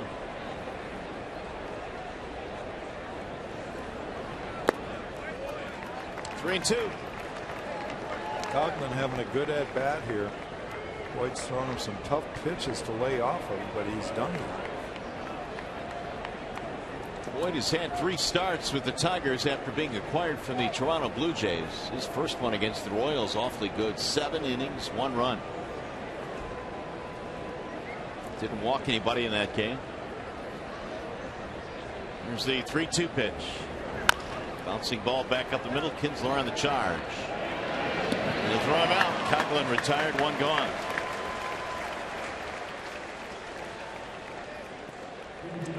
Well, Mario mentioned the fact that the Tigers have really come out swinging. You can see who's had great series here. Kinsler 7 for 10. Castellanos 5 for 9. Anthony goes 5 for 11, and Jose Iglesias 6 for 9. So that's just part of the offense. There's other guys that have had a good series here too. Miguel Cabrera, of course, always seems to swing the bat well, but everybody's been in on it. Even pinch hitter Victor Martinez, who because of the designated hitter, hasn't had any hardly had any bats. He walked yesterday and got a double and an RBI today. Here's Montero, who swings and misses, which brings up an interesting point. Do you ever see, or do you see it happening anytime soon, where the DH is finally going to come to the National League? Because I don't think they'll ever take it away. I hope not. I mean, I think that's the one thing that really distinguishes the two leagues. And if you want everything to be the same, then you've got to make it the same. I think if there's ever a change, the DH will come to the National League, because it does add a little bit of longevity to certain guys' careers that otherwise might be over because they can't get out on the field. High fly ball. It's into center field for Ghost. He's going to move over to his left. And there are two gone. Well, we check in with our good buddy John Keating. Keats. Well, we hate to leave town, especially based on what we've seen in the last couple of nights, but we're anxious to see what the new Wrigley Field was going to look like, and they've done a really nice job. Part of the renovation, though, is to make sure that the ivy, which is a staple here, was protected. And so when they did some work on the outfield walls, they had to lay the ivy on screens, do the work, and then put it back on and get it to grow. The ivy was planted by Bill Veeck back in 1937. And Mario and Jack, you know this. It's a combination of Boston ivy and Japanese bittersweet. Of course. You knew that, right, Jack? Yeah, and Keats, I just want for you to address it to the fans. Now, in the fall, does that ivy turn colors like leaves on the trees? It does. Really? Yeah, sure. So you'll get some red and hues in there. it'll grow back up once the weather turns. Nice. Well, leave to John Keating, dig up all the good stuff. That's we need the to extent of my ivy knowledge right there. So stop there. In a nutshell. All right, Keats, thanks. Coming from an Ivy Leaguer, right? Well, yeah, right. 0-2 the count on Herrera getting his first at bat. Well, when you think of the great stadiums and great ballparks, what do you think of? You think of the Green Monster at Fenway Park. You think of the Ivy here at Wrigley Field. You thought of the overhang at Old Tiger Stadium. But this Ivy is certainly what makes Wrigley Field so unique. Fouled back out of play. And you brought this up last night, and a ball hit to the wall, man. You got to be careful if you're an outfielder here. Yeah, every other ballpark has padding for the outfielders. The warning track is their visual, or sometimes they can feel it in their feet going from the grass to the dirt. But they all have padding, so you can go hard. And here, not so much. You're going to have to turn around. You haven't seen any outfielders really testing that. Now, balls that are hit real high, if they can get back to it, they can feel the ivy, feel the wall, and maybe make a play. But then the crazy netting comes in to play, that overhang with the nets, and that can keep balls. We saw one tonight. Might have been caught, might have been fair. This one's hit deep to the corner in left field. On the move is Collins. He'll look up against the ivy. It's going to roll away from him. That'll be a two-base hit for Herrera. There's no question in my mind that this outfield with the ivy and the wall leads to a home team having a little advantage. The fact that they're playing here, the outfielders can take a lot more balls off the wall, or into the corners the way they are. It should be an advantage for the Cubs. Well, it appears Boyd will be done for the night as Grant comes out, takes the baseball. Neftali Feliz will come trotting in. Pitching change here in Chicago. We'll be back.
The double by Herrera has chased Boyd, and now Neftali Feliz will check in for the Tigers.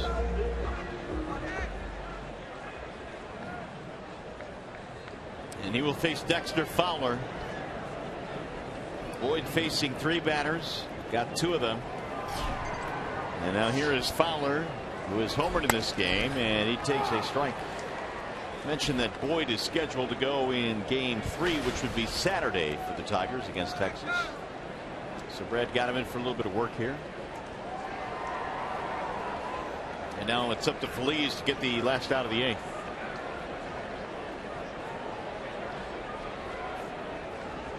The 0-1 to Fowler. Fly ball, left center field. Collins and Ghost both on the move. Neither one will get it. Up against the wall, that'll get a run in to make it 13-7. They were both running after that ball, assuming that the other guy was going to catch it. And then all of a sudden they realized that neither one of them was going after it.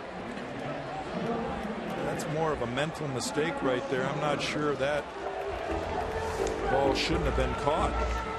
Well, it certainly hung up long enough, and it certainly appeared that one of the 2 would get there. But you can see neither one was running all that hard after it.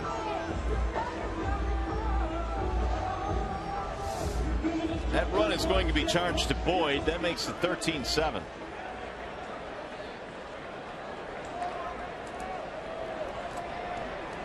And here is Kyle Schwarber.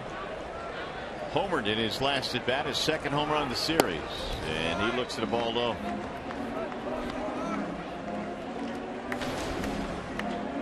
Well, it's almost like arena baseball here. That's a good way of putting it, at least in this series. Balls flying all over the place.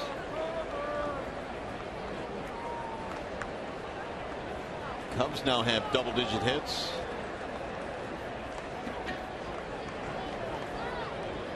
Six-run Tigers lead. Here's the 1-0. Threw it by him in 96. Feliz can still bring it up there. He threw better than 100 when he first got to the big leagues as a rookie. Then Tommy John surgery. Tigers gave an opportunity after he cut ties with Texas earlier this year.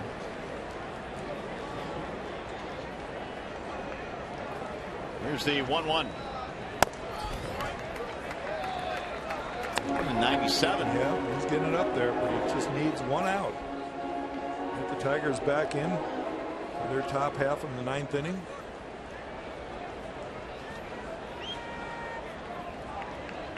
Crisp little 3.5-hour game so far. I was just about to say it's flying by. Here's the 2-1. 2-2 now on left-handed batting Kyle Schwarber. Chris Bryant waiting on deck. Cubs have had a couple of really serious opportunities to get back into this game, but they've hit into 2 huge double plays, 1 in the 6th, 1 in the 7th.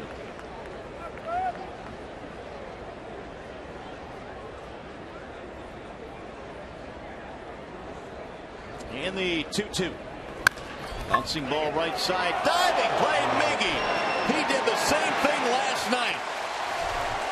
He has done it again. Cabrera, sparkling play at first base. Give that man a hand. Great play right there. So the Cubs will settle for 1 run. Miggy showing off with the glove.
right, Trent, thanks very much. Meanwhile, the Tigers are going to keep on hitting, apparently, as Miguel Cabrera strokes one to the wall in left field. And Miggy, on the first pitch of the ninth inning, has himself a two-bagger. That is the 20th Tigers hit, which equals a season high. And how about this? Yeah, that's amazing right there. 19 hits in consecutive games for the first time since John Keating first saw those uniforms. And the hits just keep on coming. 1935. There you go. 20 hits for the visitors. 10 for the home team. 30 hits in the game. 20 runs. Not exactly a pitcher's duel. Not at all. Some ERAs are going to take a thumping in this series.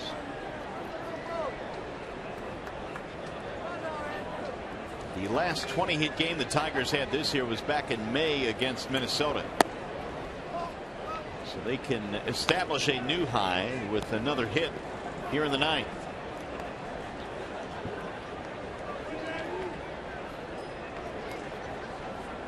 Two 2-0 on J.D. Martinez.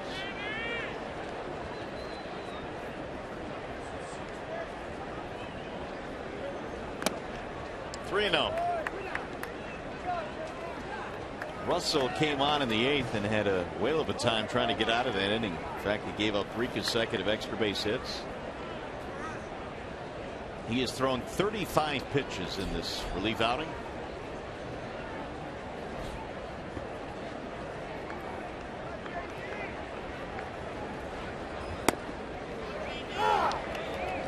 Three and one.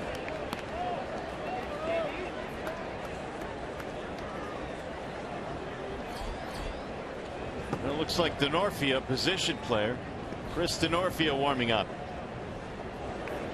Yeah, I just did a game, Twins and the Cleveland Indians. High, towering fly ball to left. Does it have enough? Schwarber to the wall. He looks up and it's gone. A two-run shot for Martinez. There's your 21st hit. A new season high for the Tigers, 21 hits. And for JD, his 32nd home run. He unleashed on that one. I was just going to say, Denorfia's warming up in the Cubs bullpen. I did a series with the Twins against Cleveland in Cleveland about a week ago, and the Twins had to bring in Shane Robinson, an extra man out in the outfield, to pitch for the same reason.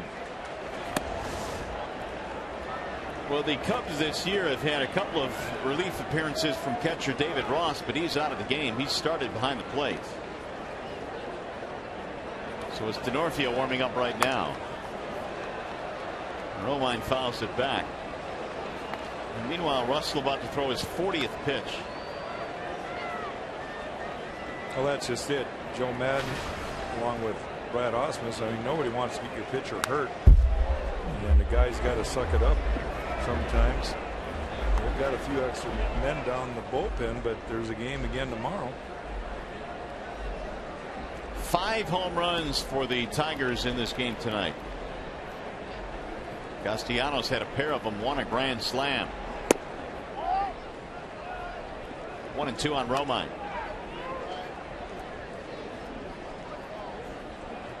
Joe Madden's team came into the series having won 9 of 10. They've not been able to stop the Tigers' offense. Did not go 2 and 2.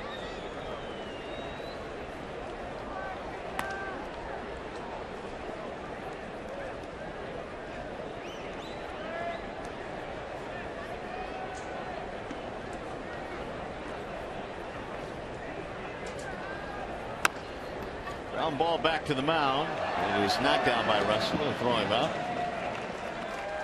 First out of the ninth.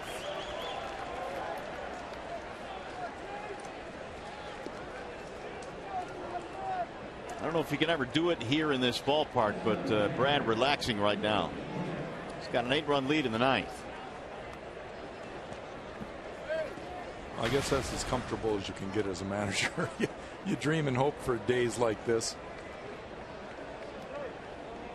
Well, here's McCann. He is 1 for 5 in this game. Popped up, but back into the seats.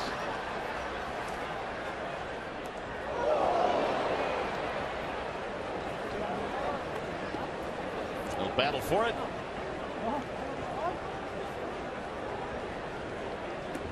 See, there's another bunch of guys that are battling for a baseball. Doesn't have to be a, what did you say, mortgage payment last night or a brand new car.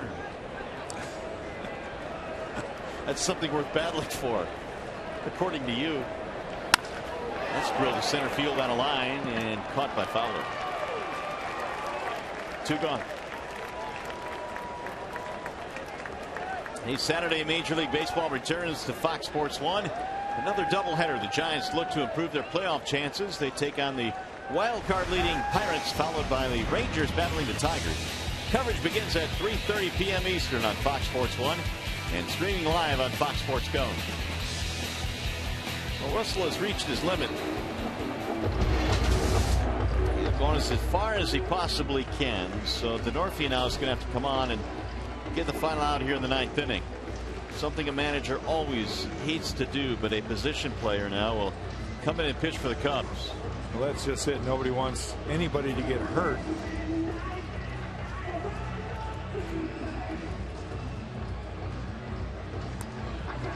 Here is the upcoming pitching matchup presented by the Michigan Office of Highway Safety Planning. We mentioned the Tigers will be headed back home, and the Rangers are coming in. Perez and Simon in game 1.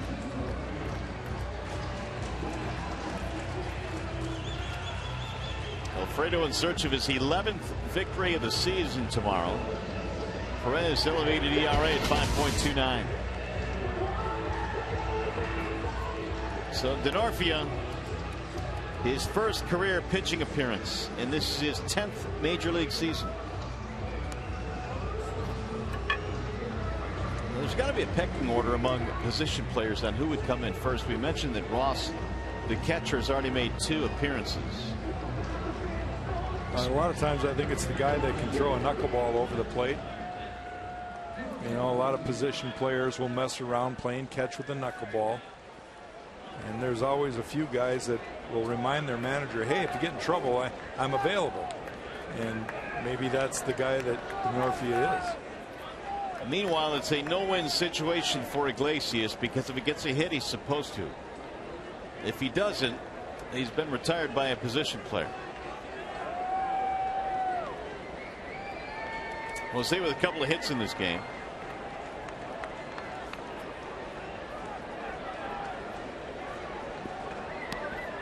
Iglesias had a single and a steal in the 3rd. He singled, scored a run in the 7th. Seemed like every time the Cubs came back tonight to try and make a game of it, the Tigers got a key double play. A big out here and there.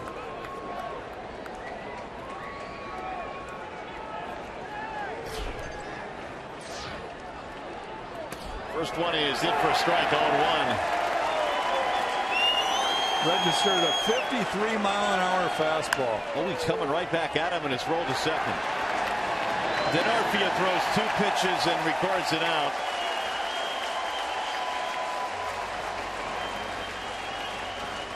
Well, examples like that make us all believe that pitchers make it way too tough. He just threw batting practice fastballs and got him out. Yeah, Iglesias got himself out.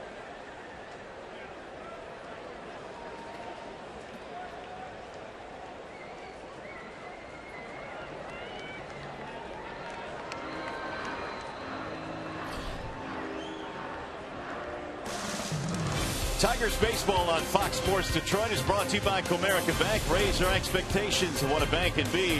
When it's time, come to Comerica. Your Metro Detroit Chevy dealers. Visit ChevyDetroit.com. See why Chevy drives the Motor City. Wallside Windows, we can do that. We are the factory. And by 5-Hour Energy Shots. Have you tried great tasting 5-Hour Energy lately?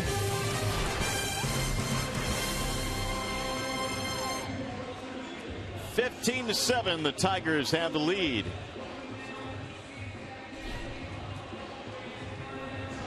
And the Tigers will try and get the final 3 outs of this ball game here. Phillies will try and get the final 3 outs. We'll go through the middle of the lineup for the Cubs. It has been a wild one here. It's been a wild series, really. We talked about all the offense, and we came into this one, Jack, with Lester and Norris, and we figured, well, tonight maybe pitching dominates. Yeah, well, we were expecting and anticipating that John Lester would be the kind of guy that he's been so often, and he just really had a clunker himself. The Tigers got to him for 2 1/3 innings of pitching, 7 hits and 7 runs, all earned. So it started early, and the Tigers just have kept adding on. Only a few middle innings where they didn't score runs, but it's been an offensive explosion for Detroit. Of course, it's been no slouch for the Cubs either. They have got 10 hits and 7 runs, so it's been all offense. Now Phillies has been asked to pitch another inning, pitched 1/3 in the 8th inning to retire the final out. That was Schwarber. Well, the Tigers fans had laid out their good hard cash to come to Chicago for these 2 games and watch their favorite team have gotten their money's worth. Well, it was about a 5-hour game when you count the rain delay last night. We're working on 4 hours tonight, so they certainly could taste all the different foods here at Wrigley and all the different beverages. And also enjoy all the different types of offense the Tigers have thrown up in this series. They lead 15-7 as we go to the bottom of the 9th inning. And the first one is fouled back by Chris Bryant, who leads it off. It'll be Bryant, Rizzo, and Soler here in the bottom of the 9th.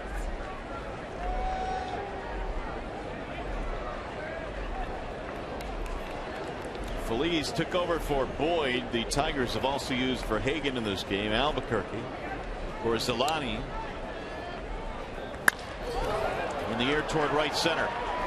Goes long run. Diving, can't get it. It'll go to the wall. Here's another extra base hit. Bryant's on his way to 3rd, and he's going to be in there with a stand-up triple.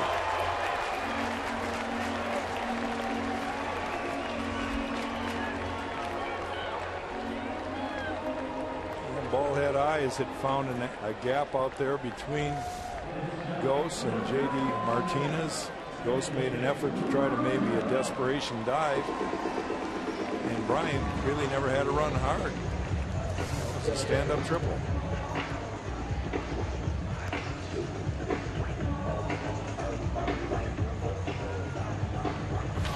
Leadoff man on now for Rizzo.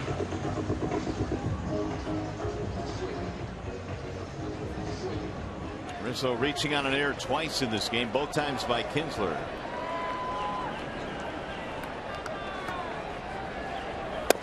And he looks at a ball low. Again, 97 from the right-hander, Phillies.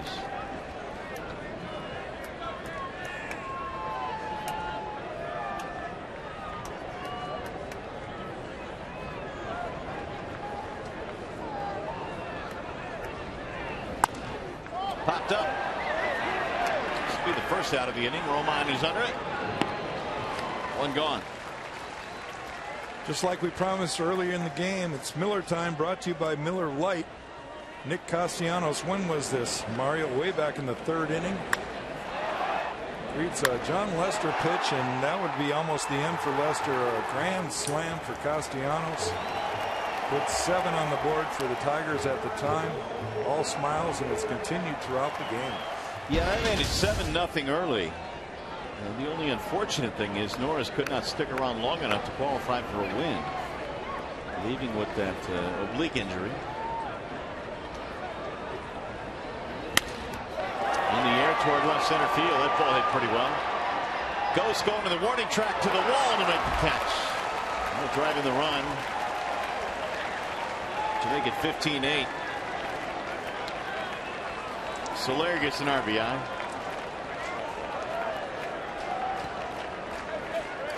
But more importantly, 2 outs. Even the outs are going to the wall. It's just been amazing. Nothing's come easy in this one. That's why it's almost a 4-hour 9-inning game. So here is Denorfia. made his pitching debut here tonight.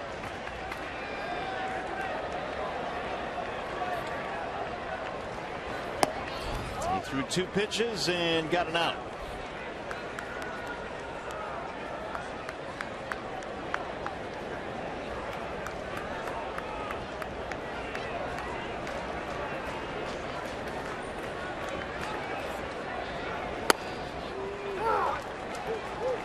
One ball, 1 strike.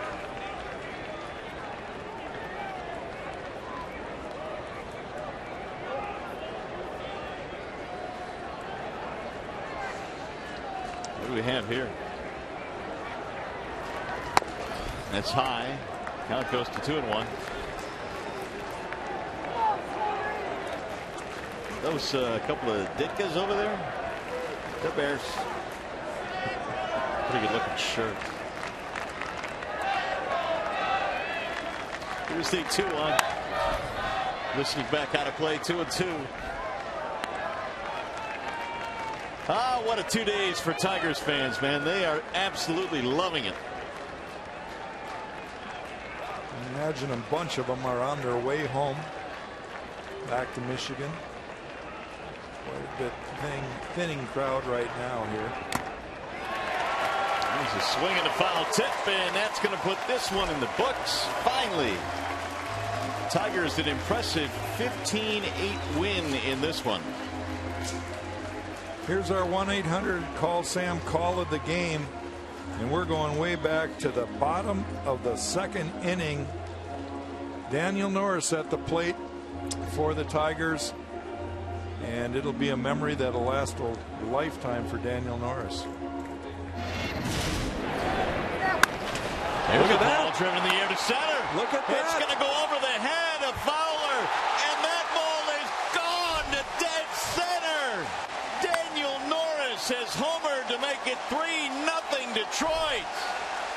Holy cats. Did you see that?